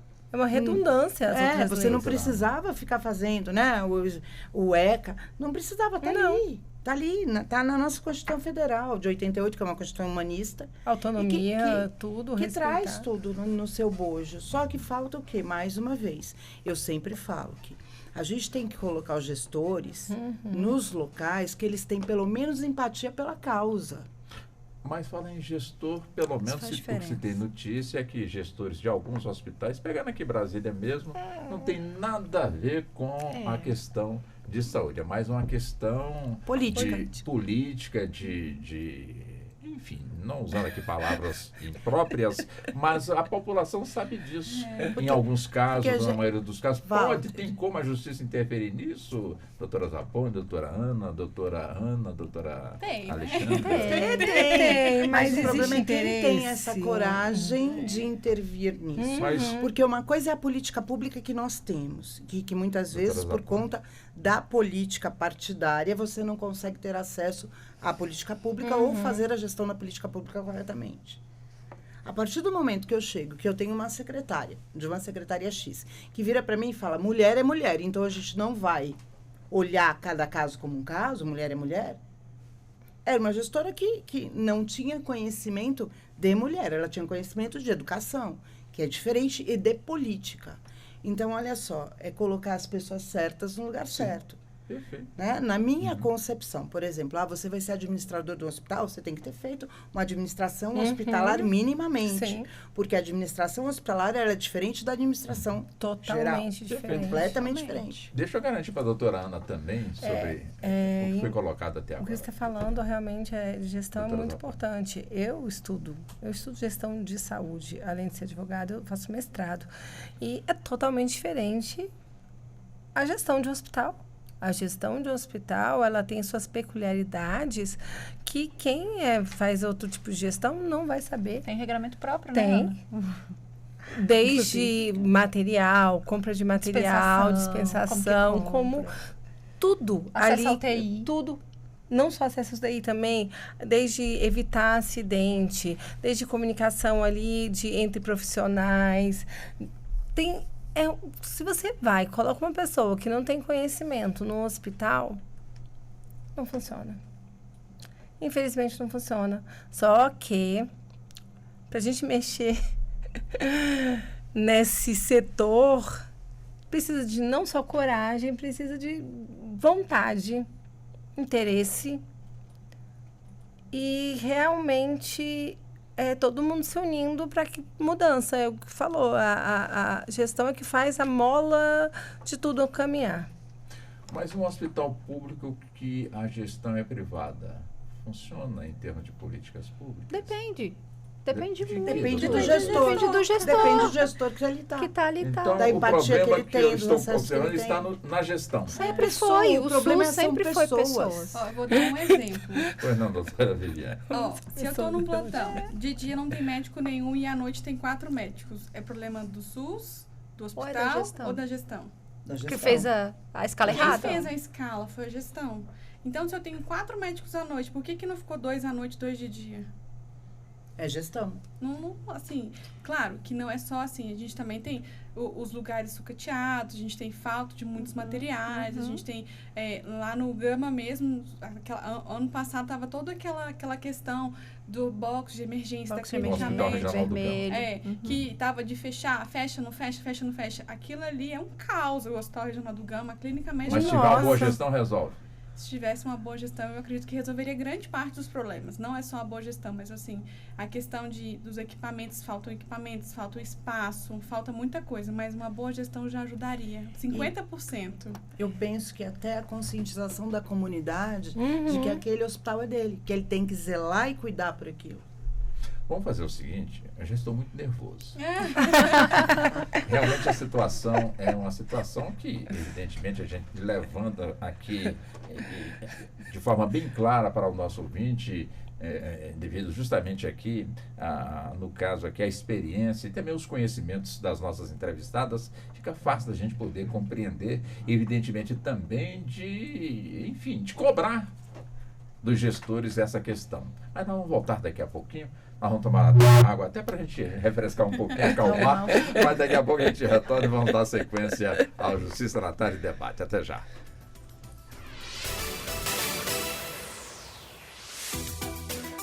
Voltamos a apresentar Justiça na Tarde. Justiça na Tarde Debate. Pois bem, vamos prosseguir então com o nosso debate aqui nos estúdios. Já entramos na segunda hora aqui desse nosso debate com as nossas convidadas, doutora Patrícia Zapone, doutora Ana Patrícia Lobo, doutora Viviane Carneiro Valentim, doutora Alexandra Mureski. O assunto que hoje nós estamos aqui abordando é a questão da saúde voltada para a mulher. e principalmente para a mulher parturiente. Claro, a gente está falando da mulher, mas onde é que entra o homem nessa história? Né? O parceiro, o companheiro, onde a mulher, o que a gente sempre escuta é que ela está ali no leito, de alguma forma precisando de um atendimento mais aproximado. Mas sim, mas onde é que entra a figura do homem? Deixa eu começar aqui com a doutora Viviane, começar com a senhora. O homem, ele realmente é parceiro nessa hora? Claro que não vamos generalizar, né? Mas ele é parceiro nessa hora, chega junto, briga. Mas na realidade, a realidade é essa, doutora Viviane, pela experiência que a senhora tem como médica? Então, a experiência do acompanhante como homem, né, como pai, como marido, como esposo, como companheiro, é muito importante na questão de dar o apoio, né? Então, assim, é muito importante o apoio do homem como acompanhante, sim, e a mulher tem que ter esse mas acompanhamento. ela tem essa presença? Sim, tem sim. Doutor. Tem que ter. Mas a mulher, ela tem direito de escolher quem vai acompanhá-la na hora do parto. Pode ser a mãe, a irmã, o marido, o irmão, a doula, ela escolhe. Eu não estou aqui querendo, de certa forma, aqui desmerecer o papel do homem, né? Mas é que a gente sempre escuta a dificuldade que a mulher tem, às vezes, para enfrentar uma burocracia, às vezes para encontrar também um exame que ali não tem. Quer dizer, seria importante, né, o papel desse parceiro. Eu fico feliz em saber que ele existe, que ele faz, que enfim, esses detalhes, né, doutora Eu acho Moresco? que a gente tem, assim, a gente tem previsão legal, né? Existe a lei do acompanhante ela se aplica tanto ao SUS quanto ao âmbito privado, e a lei do acompanhante diz que quem escolhe esse acompanhante é a mulher. Pode ser o pai, a mãe, o irmão, o cunhado, o marido. Aí chega lá Mas esse acompanhamento é só no parto? Não, antes, durante e após o parto. Antes, durante e após o parto. E pós-parto. Exatamente. A lei garante as 3 fases. Então, ela tem direito a acompanhante na hora que ela vai na consulta, E né? o próprio No próprio pré-natal. prevê isso por conta do que aconteceu com alguns médicos aí, de abusos com as mulheres. Aí o CRM veio reforçar a importância da presença de alguém. acompanhante. Exatamente. Inclusive no ato Doutora anestésico também. No ato anestésico. Até porque ela está morrendo de dor. Então, imagina ali a gestante urrando de dor numa contração. Se ela não tiver alguém para ir procurar ou ver, se ela tiver necessidade, às vezes, de tomar uma água, ou precisar pedir para alguém, quem vai resolver? É o acompanhante, né? Ela está completamente vulnerável. Totalmente. naquele momento. O homem tem que sentir 1% do que a mulher sente, né? 1%. Já tava bom. Aí ele não ia abandonar a mulher de jeito nenhum. Aí Ele ia dá falar, valor. ele ia dar valor nesse parto dessa mulher, tudo que ela viveu. Mas assim, é importante a gente trazer sempre na figura, no momento da gestação, é trazer para a luz a figura da mulher. Então, a mulher que escolhe. Então, aquela pessoa que ela entende como mais adequada ali para aquele momento. E às vezes não vai ser o companheiro, às vezes vai ser uma irmã, às vezes vai ser uma amiga, às vezes vai ser a mãe. Né? A minha mãe me acompanhou todo o meu parto. Eu preferi, inclusive, a minha mãe do que o meu ex-marido. Porque a minha mãe já sabia, né? Então, minha mãe me dava as dicas, minha mãe falava. Minha mãe ia comigo, Às vezes vai ser a doula às mesmo. vezes vai ser a doula. Né? Que Às vezes vai ser um profissional que é aquela gestante Mas escolhe. a gente tem então, que vamos dar essa reforçar liberalidade. também, Walter, a importância da paternidade responsável, da presença do homem entender que ele não ajuda, que ele está junto nesse processo. Com certeza. Né? É uma relação de confiança, sim, a mulher, mas tem que ser trabalhado também esse homem, para até mudar a postura desse homem perante toda a vida deles em conjunto. Ele não vai ajudar a cuidar dessa criança. É papel dele. A criança também é dele. Ele fez, né? A criança, Né? Então, se muitas vezes nós apartamos esse homem do processo, ele vai novamente entender que ele ajuda, que ele é tão somente aquele provedor, que a missão dele é dar o sustento e acabou. Você é polêmica, tá? A sociedade faz com que esse homem se afaste dessa paternidade responsável. Por quê? Por quê? Quanto tempo a mulher tem de licença maternidade? E o homem? Mas hoje já Ele tem. é Se só- o homem fizer o cursinho da paternidade responsável, é ampliada. Mas ele quer fazer isso essa, É isso. essa Porque licença. a sociedade traz que o homem ele só tem que estar ali para fazer e para prover. Ele não tem obrigação De cuidar. de cuidar. A obrigação do Você é cuidado polêmica é da também. mulher. E assim, né? É nesse ponto nós que eu queria temos chegar. uma né? lista de Nesse empresas ponto. que dão esse curso da paternidade responsável para o homem poder ter ampliado o tempo de licença maternidade dele. Mas você não vê a imprensa falar. Não. Você não Nem as vê. empresas, Porque é um porque é assunto interessante. positivo. Né? Porque é um assunto positivo. Não, porque Ela traz- só fala de porque assunto traz- negativo. Onera a empresa, por assim dizer. Onera a Só empresa. quem pode Onera até onerar a a mulher, empresa é a é. mulher que engravida. É isso. Então, se você... Sabe, tem uma lista de empresas que aderiram ao programa da paternidade responsável. Então, assim, você tem que mostrar, a imprensa tem que mostrar que existe esse programa. Pelo menos nós aqui que estamos está mostrando, tentando, né, doutora? exatamente, que está tentando mudar esse lugar do homem, a postura desse homem, é muito importante isso. Porque isso se é vo- cultural. É cultural. Sim. Não é uma coisa que... não vou dizer que nunca vai mudar. Ok, a gente está fazendo esforços para isso. Mas Mas, tem isso é cultural. Mas tem um detalhe também, quando se coloca a empresa no meio, mas a nossa realidade nesse nosso Brasil de tamanho continental, de um país com mais de 200 milhões de habitantes, imagina que os casais, enfim, as pessoas que têm aí os seus filhos, mas nem todos estão no mercado de trabalho.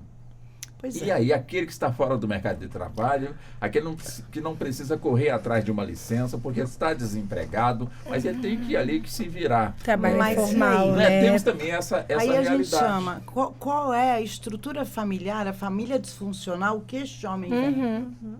Qual é a visão que este homem tem da família dele?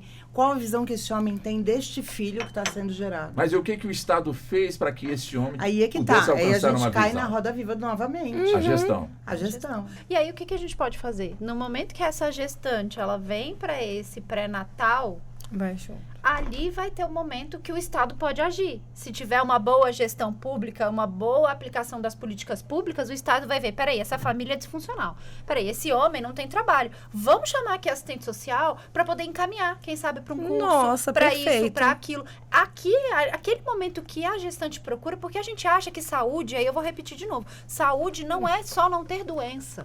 Saúde é um conceito biopsicossocioespiritual. Inclusive, inclui a questão trabalhista. Então, se você Sim. não trabalha... Ontem eu atendi uma cliente lá no escritório e eu falei exatamente isso para ela. Ela tem esclerose múltipla.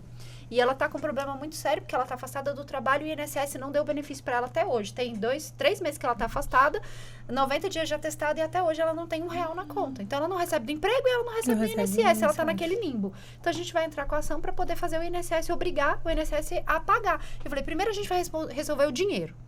Com o dinheiro na conta, metade dos seus problemas vão ser resolvidos. Ela, você tá certa, doutora. Porque eu só consigo pensar como é que eu vou pagar o meu aluguel. Como é que eu vou comprar o meu remédio. Todas as outras coisas são acessórias. Então, para essa gestante, muitas vezes, passa 1 milhão de complementos para ela tomar. Ela tem diabetes gestacional, tem que tomar medicação. Mas ela tá pensando como é que ela vai pagar o Como aluguel é que do ela mês. vai? Porque aquele companheiro dela, ela não tá podendo trabalhar porque tem uma gestação de risco. Mas o companheiro também não pode, porque tá todo disfuncional. Então, ali é o momento do Estado agir. Então, esse momento da saúde, da inserção da saúde na vida das pessoas, é muito mais importante do que simplesmente fazer um pré-natal. É muito mais importante para você trazer essa pessoa para uma formalidade, poder encaminhar essa pessoa Aproveitar. para um trabalho e para outras tantas coisas que a gente pode trazer, Isso é inclusive para outros cidadania. tratamentos. Sim, Exatamente. sim, Cidadania. cidadania. Cidadania. E todo hospital tem uma assistente social. Todos. Todo hospital tem. Todos. Todo. Então, assim... Ela já esse- existe, né, lá, então é Estrutura. Doutora. só É, colocar na ela estrutura, ali. Só colocar ela para função. Por exemplo, para ela entrar em contato com o CRAS, com o CREAS, ver de que maneira... Mas será que ela recebeu a orientação para isso? Porque é aquela história, não é? De repente a pessoa não tem a formação de assistente, mas fica lá no lugar. Ou então é assistente, mas às vezes quer fazer, mas não tem condições. Aí a gente volta para gestão. A gente fala pra gestão. Aí é o gestor que vai lá e vai cutucar. Fulana, É a você não vai ficar vontade. sentadinha aí. É Você a vai lá e vontade de resolve. fazer. Eu já estou com raiva dessa gestão. E a gente? É, nós também. Imagina, Outro bate-bate, outro bate-boca. Imagina. Mas deixa eu Se retomar. formos, né, gestoras aqui, ó. Deixa eu retomar a questão que já foi levantada, mas não foi, eu creio, ainda devidamente concluída, que é a questão da mulher negra, pobre, como também a pessoa de baixa renda, sendo atendida no serviço médico. Aqui os assuntos, portanto, foram levantados. É importante que, de alguma forma, tenha, portanto, ali, quer dizer, uma ala onde ali, de um hospital, onde ali a mulher negra, ela tem, portanto, detalhes que ela precisa de um acompanhamento mais específico. Quer dizer, e não temos isso, como muito bem pontuou a doutora Zapponi, quando ela já ouviu aí, né, na Secretaria de Estado, mulher é mulher, então não precisa de nada disso. Enfim, e onde é que estaria a solução? Eu sei que vão me responder aqui numa melhor gestão. Agora, como fazer para que possamos ter realmente uma melhor gestão? Uma conscientização, uma capacitação desses gestores. Mas tem interesse, ou seja, tem interesse para que temos o SUS. Tanto que hoje eu fiquei muito feliz com... Não existia nem o SUS, mas amanhã completam 55 anos que o Dr. Zerbini realizou o primeiro transplante de coração no Hospital das Clínicas em São Paulo, no João Boiadeiro, que sobreviveu ainda 28 dias. Ah, mas viveu pouco. Não, mas ele viveu o suficiente para que as técnicas, de alguma forma, viessem a evoluir. E hoje em dia se faz transplante de coração, né, doutora? De transplante renal. Hoje numa técnica perfeita e muita gente, graças a Deus, aí sobrevivendo. Graças ao Dr. Zerbini e também outros médicos internacionais. Meu pai está vivo graças ao Dr. Zerbini, meu pai. Aí, olha só, né, que beleza. Por isso que a gente por causa dessa evolução das técnicas. Exatamente, começou lá com João Boiadeiro, né, um mato-grossense, um pantaneiro que sobreviveu aí 28 dias, mas deixou, portanto, aí um legado, enfim, quer dizer.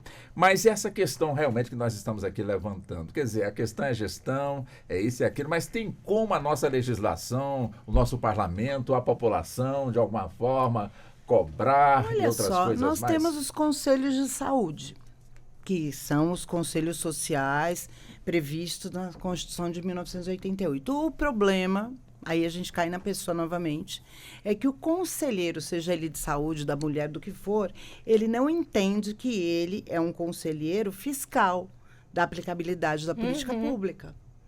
Ele também não tem uma capacitação correta para saber que ele pode entrar no hospital e cobrar determinada coisa. Ou então ele tem só o status de ser o conselheiro.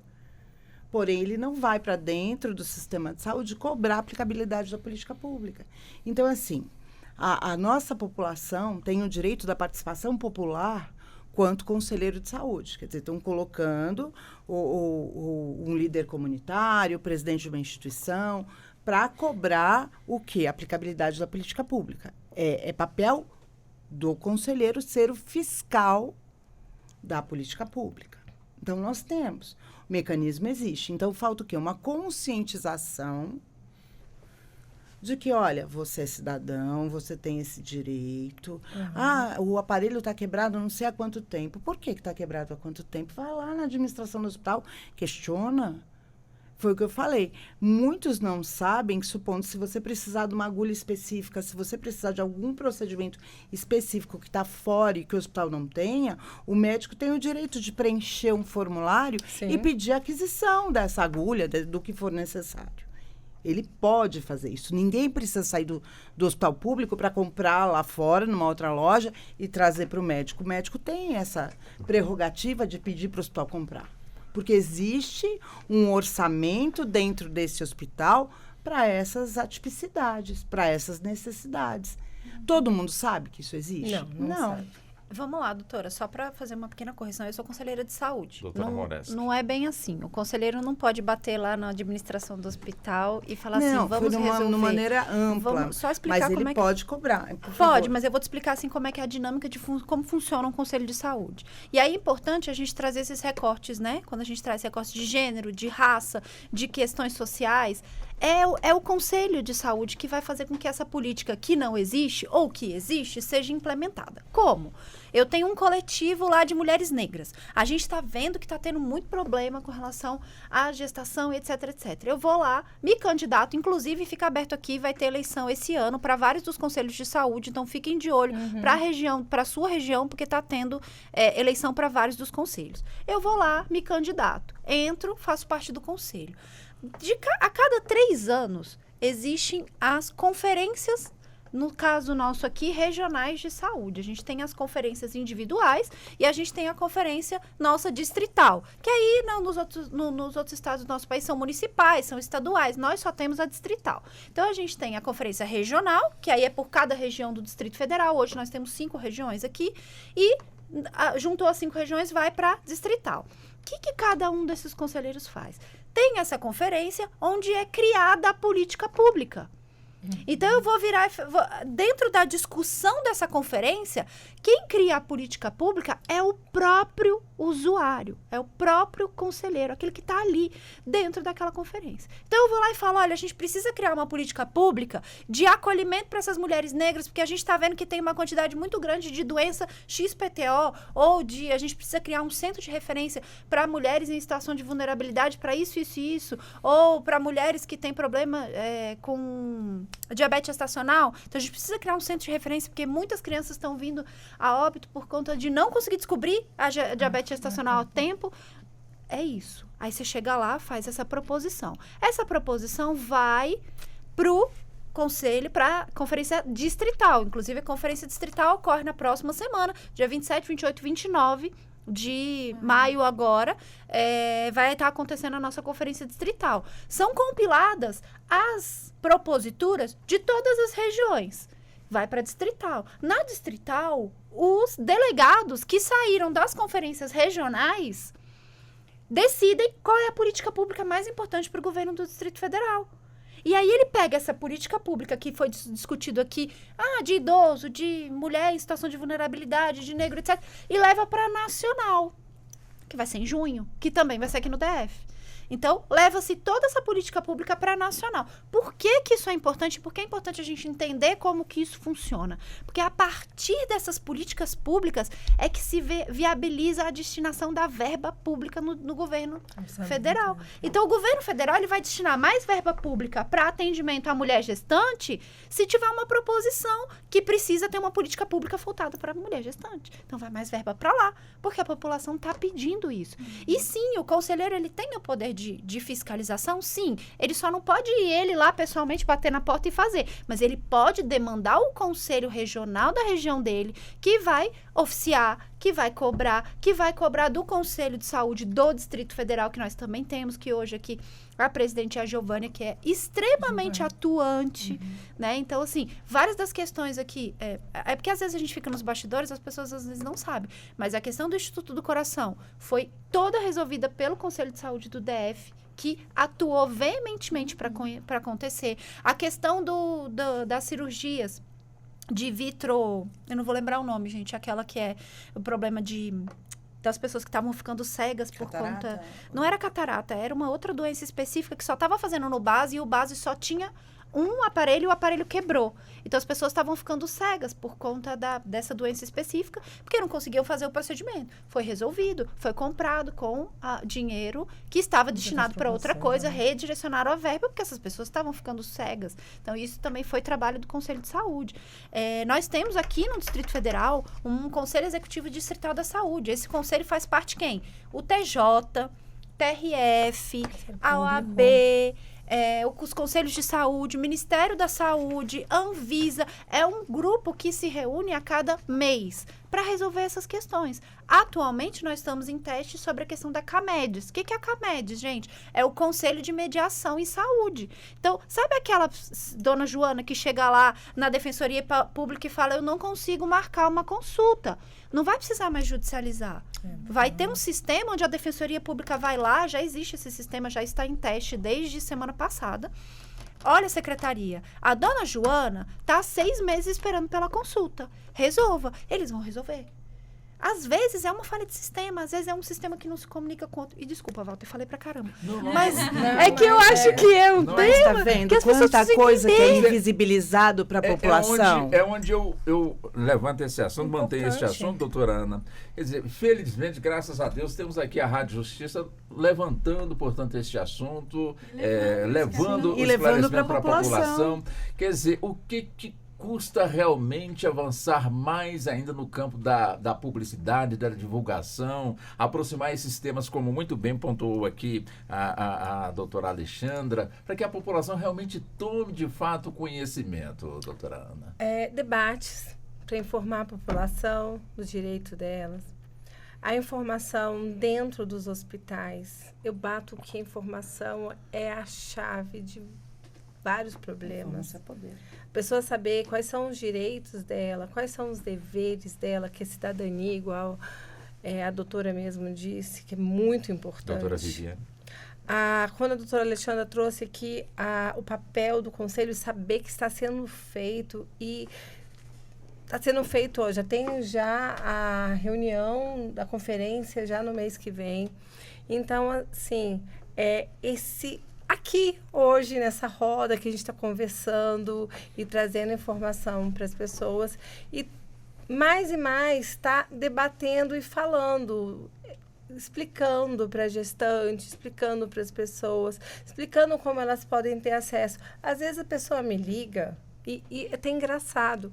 Doutora, eu preciso olhar um processo e eu não sei como olhar um processo.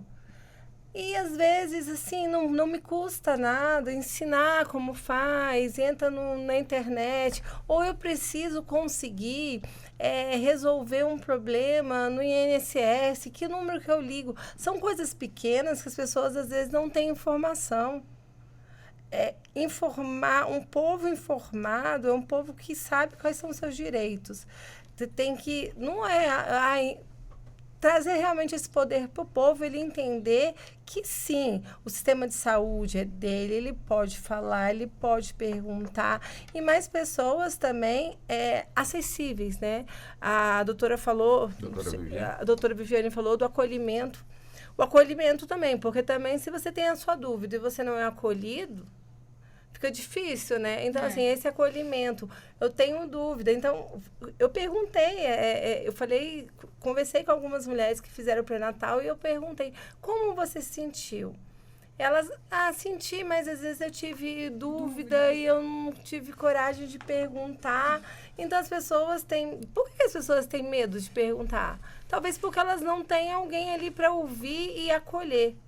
Né? Sabe uma dica que me deram uma vez sobre essa questão de saber se a pessoa realmente entendeu aquilo que a gente falou? É perguntar para ela assim, me explica o que eu te expliquei agora. Porque muitas vezes as pessoas realmente, você fala assim, você entendeu? Ela fica com vergonha de dizer, não entendi. Sim. Então, assim, me explica com as suas palavras o que eu te expliquei agora. Sim. Isso é até uma questão que a gente bate muito, né? A questão do letramento em saúde. Sim. Porque não necessariamente porque a pessoa é alfabetizada, escolarizada, ela entende dos termos técnicos de saúde. Às vezes ela não entende. Às vezes a gente acha que a gente está sendo super claro e a gente não está.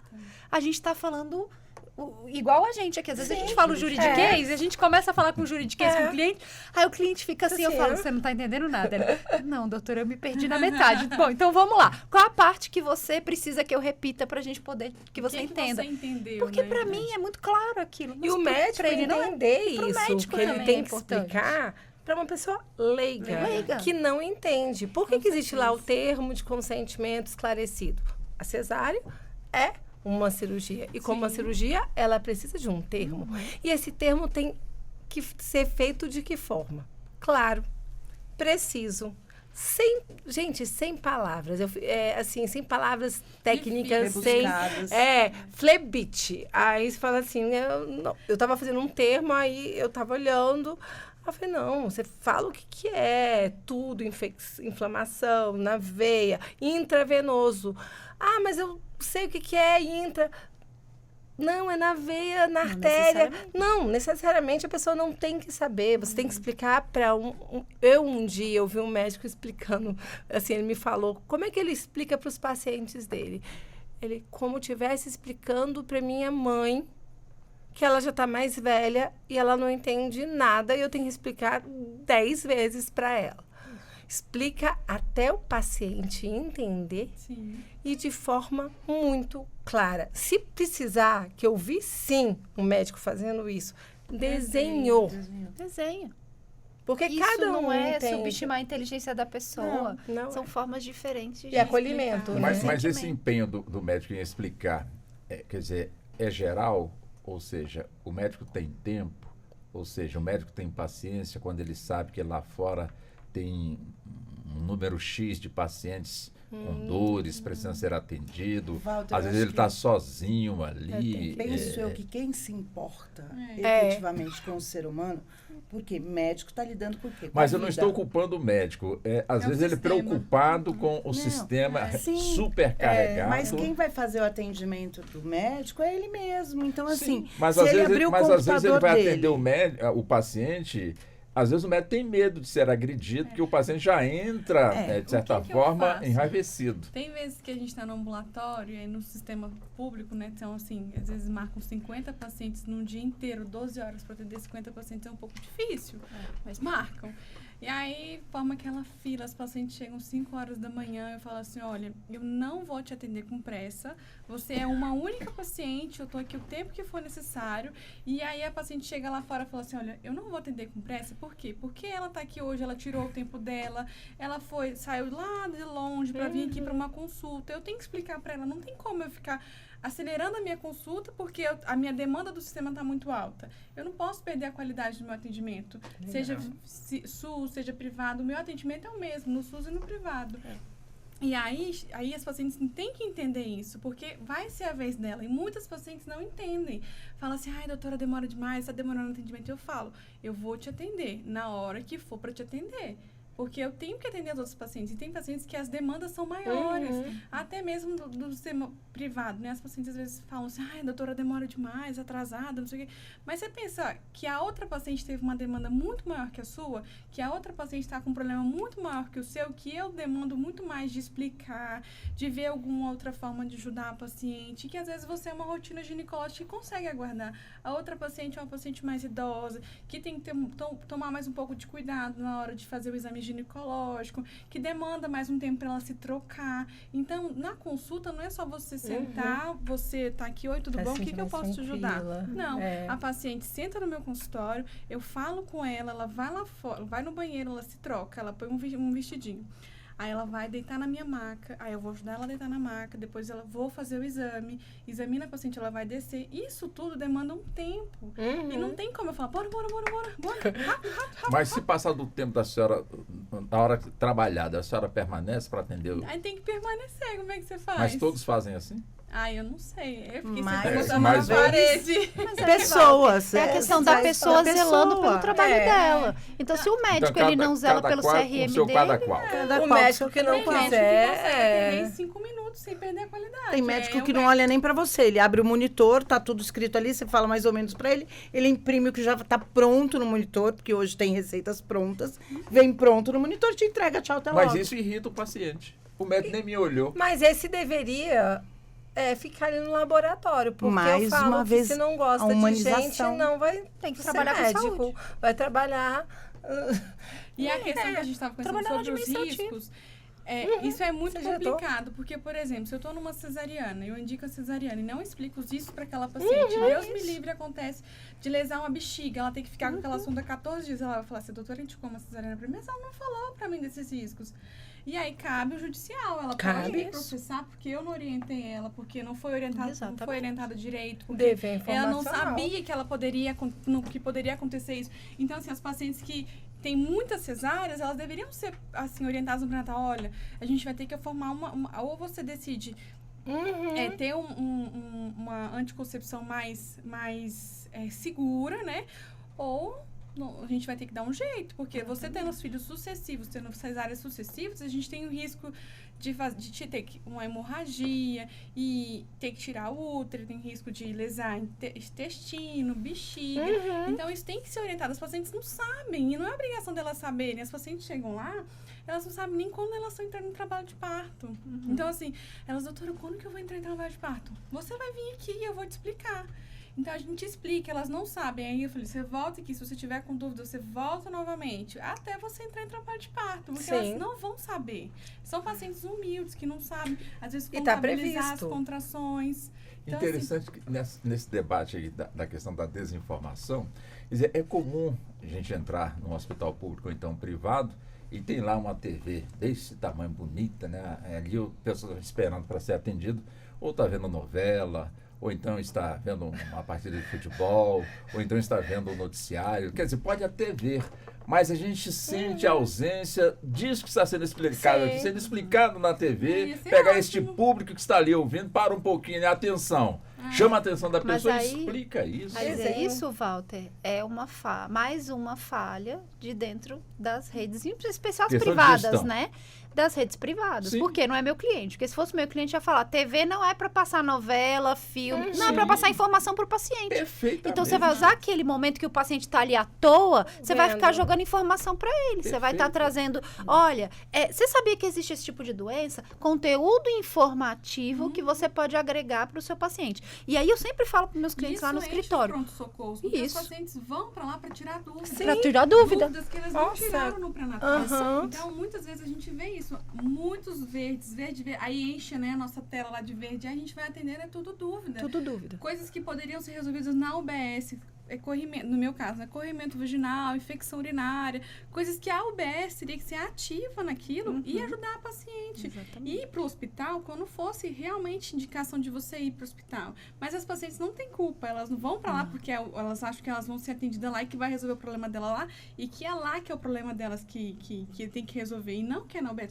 Se você fala assim, olha, esse problema é da UBS, elas não ficam chateadas com você, porque elas não entendem essas etapas do atendimento, né? Então, tem atendimentos que podem ser feitos na UBS, atendimentos que podem ser feitos no pronto-socorro.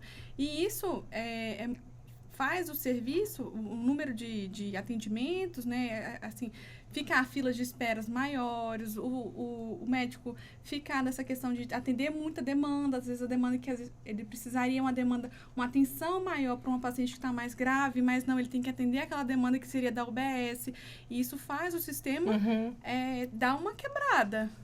Isso já impacta no bom atendimento, no mau atendimento, e aí impacta no judicial. Aí chega lá no judicial, aquele médico que atendeu 30, 50, 60 pessoas, a chance dele errar é imensa. Ele não vai passar de dar um diagnóstico errado, ele não vai preencher o prontuário corretamente. Então, é o que eu sempre falo. É o que eu sempre falo. O primeiro advogado do médico é o próprio médico. Então, ele precisa zelar pelo atendimento dele. Vai demorar 10 minutos? Vai demorar 10 minutos. E o médico, ele tem que estar saudável, né? Ele tem que estar aí fora saudável, ele tem que estar bem. Tem que estar bem. Tem que estar bem. O dever informacional, ele é previsto no Código de Ética Médico. Então, independente dele ter, se ele tem CRM, ele pode estar no SUS ou no hospital particular, ele tem CRM. Exatamente. Então, ele tem aquele código de conduta. E o código de conduta fala várias vezes, inclusive, do dever informacional. E, inclusive, tem muito judicialização sobre o dever informacional. Então, se o médico não está aprendendo por bem, é claro que quando eu fico tentando explicar para o médico por que ele tem que explicar e tem que fazer o termo. Mas ele tem que entender que o termo é a primeira prova que ele tem. O prontuário também. Agora, este caso, né, da informação, ali no próprio local onde o paciente está aguardando para ser atendido, está ali sentadinho, vendo novela, repetindo, né, vendo futebol, enfim. E a informação precisa que ele necessita não passa. Seria o caso de um projeto de lei para que isso pudesse acontecer, ou isso pode, de certa forma, acontecer diante justamente da conscientização do gestor, mais uma vez, olha o gestor aí, alguma coisa desse sentido. Mas nós temos redes privadas que você chega lá na espera, já está passando. Infarto, ele explica quais os sintomas, tem.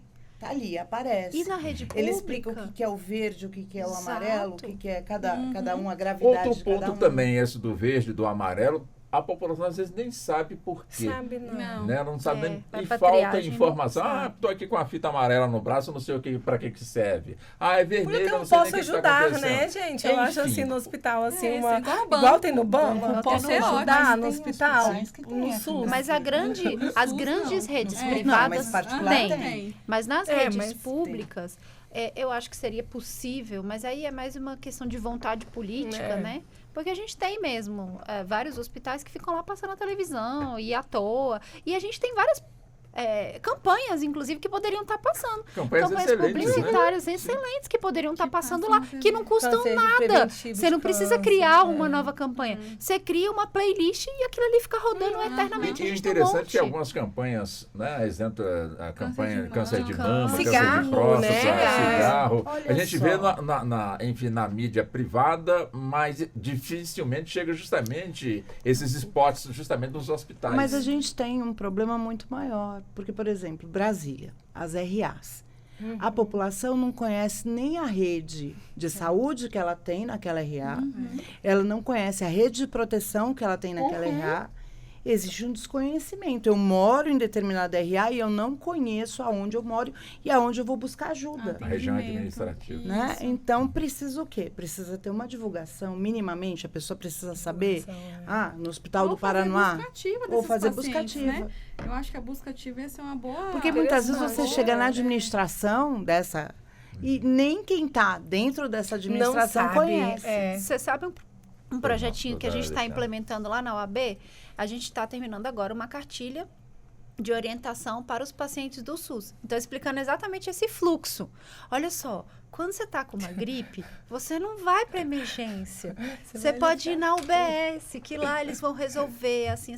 Explicando esse fluxograma. Porque não é culpa do paciente. Ele não sabe para onde ir. Ele não sabe, exatamente. Então, ele vai bater na emergência. Aí ele não é atendido. Ele não é atendido, ele fica bravo. Aí ele quebra o hospital, e ele fica desmistificar revoltado. que o atendimento na UBS É ruim. vai ser pior do que o atendimento do hospital. Não, o profissional ele é tão gabaritado que está na UBS quanto o que está no hospital. E aí o problema é que tira o hospital é maior gravidade, na UBS são coisas mais simples. Compartilhar pro Você tá WhatsApp, gripada, né? a criança tá só com febre, controlada, leva na UBS.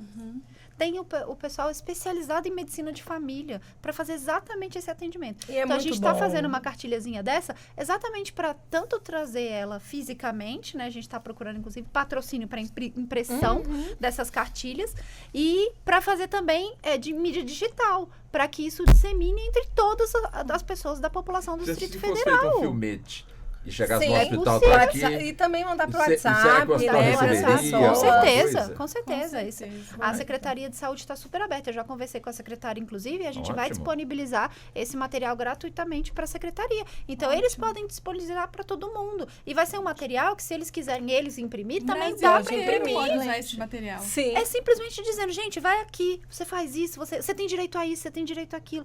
Então, trazendo questões que muitas vezes a gente simplesmente não sabe.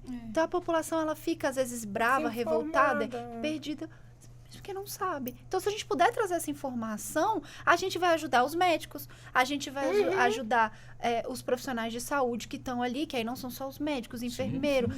A gente vai trazer a melhor qualidade de atendimento para esses pacientes, porque eles não vão ficar horas esperando no lugar errado. E aí, quando o médico fala, não, você podia ter ido na UBS, ainda fica bravo. Porque aquela médica não queria me atender. Não queria me atender. Não queria me atender. Ela é paga para isso e não queria me atender. Não é isso, é que você está no lugar errado. Porque o SUS, ele é setorizado. E a ideia é que você vá em cada setor atendendo cada coisa. É isso. O assunto realmente É longo. precisaremos de um outro programa, de outros programas para que pudéssemos Só pra falar de avançar. SUS. Mas o importante é que, por pouco que a gente fale, creio que a população vai tomando também conhecimento, conscientização, sabendo também dos seus direitos e avançando, né, doutora Ana? Eu falo assim que a população, vamos paciente, gestante, médico, né? Saber que a gestante tem os direitos, mas o médico tem o dever de salvar vidas. Então, por mais que a gestante tenha uma opção, o médico também chega uma hora que ele tem que salvar a vida ali da gestante e ele vai tomar a frente. E entender que tem que ter uma comunicação ali entre gestante, médico, enfermeiro, profissionais de saúde. É tudo uma decisão conjunta.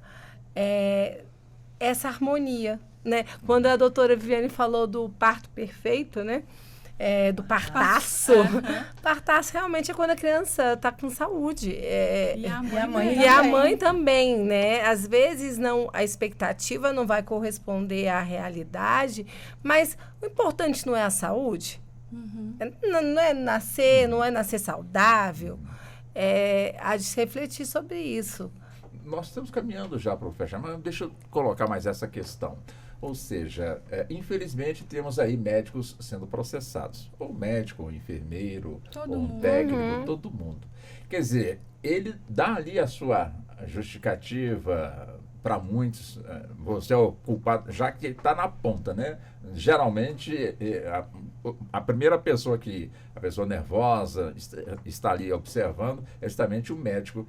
Quer dizer, existe na apuração, no caso aqui as doutoras no campo do direito, de verificar se o erro daquele médico, o equívoco daquele médico aconteceu por conta de uma série de problemas que aconteceram ao longo da situação até chegar nele. Quer dizer, isso acontece, não acontece? Como é que é isso, doutoras do campo do direito? Doutora Ana. Existe para um médico ser culpado por uma conduta, tem que ter um nexo causal entre a conduta e o resultado.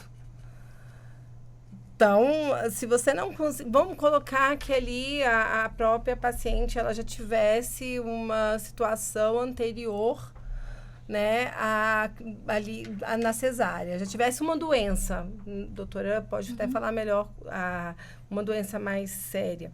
E vem a óbito na hora do parto. Mas foi decorrente daquela situação anterior. Que ela não tinha informado, exatamente, que ela não tinha informado. Até porque, como disse, não foi no pré-natal, não informou, uma caixinha de não surpresa, explicou, né? a caixinha de surpresa. Esse médico, ele não pode ser responsabilizado. Porque ele chegou uma hora só, é aquele momento da paciente. Exatamente. Porque ele não agiu com negligência, imprudência e imperícia. Toda vez que a gente vai falar de responsabilidade médica, a gente tem que focar nesse tripé. Negligência, imprudência e imperícia. Então, alguns são causados por omissão, outros por ação. Então, alguns você deixa de praticar o ato, outro você pratica o ato de forma que não deveria praticar. Então, o médico sempre vai responder focado nisso. Então, a responsabilidade do médico, ela é subjetiva. Diferente da responsabilidade do hospital ou do ente público. Então, o ente público, ele responde de forma objetiva. Então, não precisa ter culpa do profissional. Mas se houve o fato e gerou um dano, a entidade responde objetivamente. Lembrando que, quando a gente está falando de entidade de saúde pública, você não pode demandar diretamente aquele profissional de saúde, tá? No privado, não. No privado, você pode processar o hospital, o médico, a enfermeira, o plano de saúde. Todo mundo. No público, não. No público, você entra contra o ente federado. Então, contra o Distrito Federal, contra a União, seja lá qual for. Contra o Estado, o município, enfim. Porque ele é o Estado. Porque ele tinha o dever legal. É o Estado que está ali lhe atendendo. E aí, o Estado entra regressivamente contra aquele profissional de saúde se ele entender que houve negligência, imprudência e imperícia. Inclusive, podendo responder criminalmente, dependendo da situação. Então, o médico responde na esfera civil, criminal e através no conselho também, no CRM, administrativamente. Exatamente. E que são esferas autônomas. São esferas diferentes. Bom, estamos caminhando aqui para o fechamento. Deixa eu começar com a senhora, doutora Zapone. 2 minutos para as considerações finais. Tema fantástico, vocês são fantásticas, agradecemos muito aí pela atenção, a gentileza. Com certeza já fica o gostinho de quero mais. Vamos, evidentemente, com a produção, tratar novamente da presença das senhoras aqui conosco, evidente, dentro também da disponibilidade de tempo de cada uma, mas vamos aí com os 2 minutos para as considerações finais, começando com a senhora. Bom, Walter, primeiro eu agradeço mais uma vez a oportunidade de poder estar participando aqui e eu deixo um recado, né? As pessoas, elas têm que buscar, por mais que falte informação, todo mundo tem um telefone celular na mão, todo mundo consegue fazer uma série de buscas. Então, assim, tá com uma dúvida? Procura, vê aonde buscar, né? Porque ninguém sabe o que calado quer. Porque se eu não reclamo também do meu desconhecimento, como é que vão saber que eu não sei e que eu quero saber? Então, eu conclamo a população para o que ela não sabe, ela buscar, ela aprender a buscar o que é necessário. É isso. Doutora Viviane, fique à vontade também, 2 minutos para as considerações finais. Primeiro, eu queria agradecer muito a oportunidade de estar com vocês, foi maravilhoso. E eu queria, assim, né, de um mundo, assim, perfeito, que fossem feitos pré-natais perfeitos, que as pacientes tivessem partos felizes, né? E que essa forma acolhedora pudesse abranger todos os sistemas de saúde, a parte da ginecologia, da clínica médica, da cirurgia geral. E que assim, né, que o SUS, que a gente tivesse mais orgulho do nosso SUS, que o SUS funciona sim, e é um programa muito bonito, as pacientes não têm ideia da riqueza que é o SUS, e ele não está só no hospital, o SUS está abrangendo a vida inteira daquela paciente, né? Então é isso. Mas em Lusiânia funciona. Ah. Doutora Ana Patrícia, por favor. Eu queria agradecer mais uma vez e obrigado pela troca aqui com as doutoras, porque a gente aprende muito e a gente vai agregando mais, né, conhecimento. E eu vou repetir várias vezes. As pessoas têm que aprender a se comunicar. A comunicação interpessoal. Não o que eu acho, o que você acha, mas sim a conversa, o compartilhamento de ideias para que a gente possa alcançar soluções mais assertivas. Não levantando uma bandeira, porque eu vi que existe a bandeira de quem faz parto normal, a bandeira de quem faz o parto cesárea, e sim ver qual é a melhor solução, qual é a melhor escolha. Sobre a informação, buscar informação, tanto procurando a comissão também da gente, é uma comissão muito atuante e está de portas abertas para qualquer pessoa. Não é para os advogados, a comissão foi feita para a população e quando tiver dúvida é só procurar ali a Comissão de Direito à Saúde, a Alexandra, eu ou o doutor Fabrício, que não está aqui hoje. Doutora Alexandra Moreschi, também, por favor. Eu queria agradecer mais uma vez, e aí, pegando o gancho aqui da doutora Viviane e da doutora Ana, sobre a questão da comunicação, a gente tem que entender que comunicação não é aquilo que a gente fala, é aquilo que o outro entende. Então, às vezes a gente acha, igual aquela frase que fala, eu não sou responsável pelo que as pessoas entendem. É sim, porque a forma como a gente comunica não é exatamente a forma como a pessoa recebe. Então, nós que trabalhamos com saúde, a gente precisa entender isso. E eu sempre falo, né, é a frase norteadora do meu escritório, que falar de direito à saúde é falar de direitos humanos. Então, para as pessoas que trabalham na área da saúde, a gente trabalha com gente todos os dias. São pessoas, não são números, não são dados, são pessoas. E está tudo bem se você não quer trabalhar com isso. Tem outras tantas áreas para trabalhar com isso. Mas se você veio para a área da saúde, e aí eu estou falando tanto para os advogados quanto para os médicos, lembre-se que você está tratando de pessoas, que você está tratando de gente. E gente precisa ser tratada como gente. Então, só para finalizar essa nossa fala, eu acho que é isso. Lembrar que gente é gente. Como vocês ainda me deram aqui mais uns 4, 5 minutinhos, doutora Zapponi, Laço Branco, que a senhora realmente é a presidente desta rede de proteção às vítimas de violência, enfim.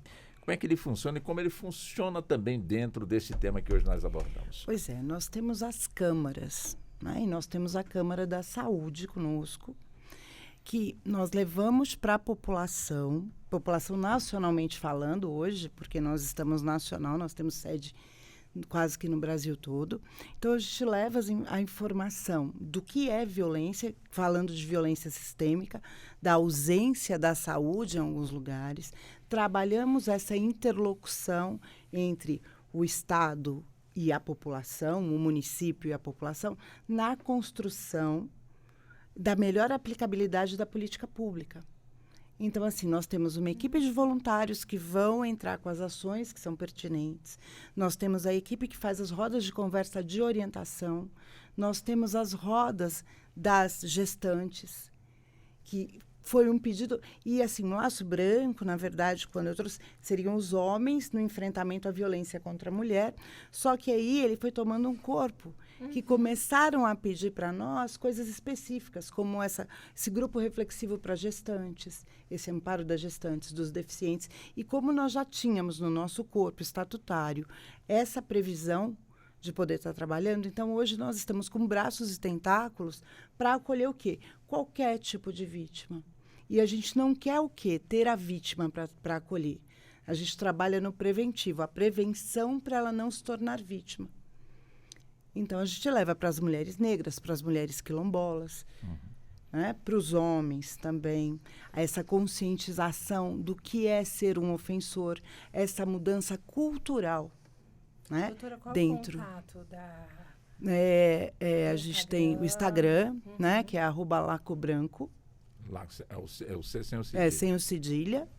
Né? Nós temos um telefone também, que é o 61 99515 99515-4248, que ele é permanente, ele é 24 horas, né? E temos os e-mails também. Perfeito. E futuramente a gente já está entrando na semana que vem com uma grande campanha para mostrar mais. A gente está com a sede nacional aqui em Brasília e as nossas sedes regionais já. Perfeito. E evidente também e vamos estar fazendo um congresso internacional sobre parentalidade e violência. Tá. Em setembro. Doutora Alexandra, um minutinho ainda temos aqui, só para trazer mais detalhes para o público, justamente do que é realizado pela Comissão de Direito à Saúde da OAB, como pontuou a doutora Ana Patrícia e também a senhora, né? Essa comissão é justamente para atender realmente aí a população. Agora, de que forma ela fica sabendo ou toma conhecimento, como é que é essa ligação de informação entre a comissão com a população? Então, o foco da comissão é a saúde como direito, né? Então, o foco da nossa comissão são os pacientes mesmo, sejam aqueles SUS dependentes ou aqueles que têm plano de saúde. A forma de demandar a nossa comissão é através da ouvidoria da OAB, tá? A ouvidoria da OAB. É só entrar no site da OAB, oabdf.org.br. Lá vai ter um espaço da ouvidoria, então vocês podem fazer denúncias lá, anônimas ou não. Eu prefiro que se identifiquem, até para eu poder dar retorno depois, porque eu não consigo dar feedback para a pessoa depois se a pessoa faz uma denúncia anônima. Então, se puder, e que falar assim, eu não quero ser identificada, não tem problema, a gente só dá o feedback depois. E aí, todo tipo de denúncia. Lembrando que a OAB, ela não trata de questões individuais. Então, a OAB não tem advogados para entrar com, eu fui vítima de... a gente não tem esse tipo de atendimento. Mas atendimentos no âmbito coletivo, né, da coletividade da população, é obrigação legal da OAB. Então, a gente oficia, a gente vai atrás, a gente entra com ações quando é necessário fazer, a gente entra em parcerias com o Ministério Público, com os conselhos de saúde, com o próprio TJ. Então, a gente está sempre trabalhando ali no âmbito coletivo, tá? Doutora Alexandra, foi um prazer. Boa tarde para a senhora. Obrigada. Doutora Ana, também foi um prazer. Muito boa tarde para a senhora. Doutora Viviane, quer dizer que o Luziane lá funciona, né? Um abração para a senhora. Muito obrigado, doutora Viviane. Doutora Zapone, também da mesma forma. Muito obrigado. Obrigada. E assim chegamos ao fim da edição de hoje do Justiça na Tarde Debate, que teve a minha apresentação. Sou Walter Lima, a produção foi de Ana Cláudia Possati, trabalhos técnicos do Neto Silva e a coordenação de jornalismo da Bárbara Michelini. O Justiça na Tarde Debate volta na segunda-feira. A todos um excelente fim de semana e até lá. A Rádio Justiça apresentou Justiça na Tarde.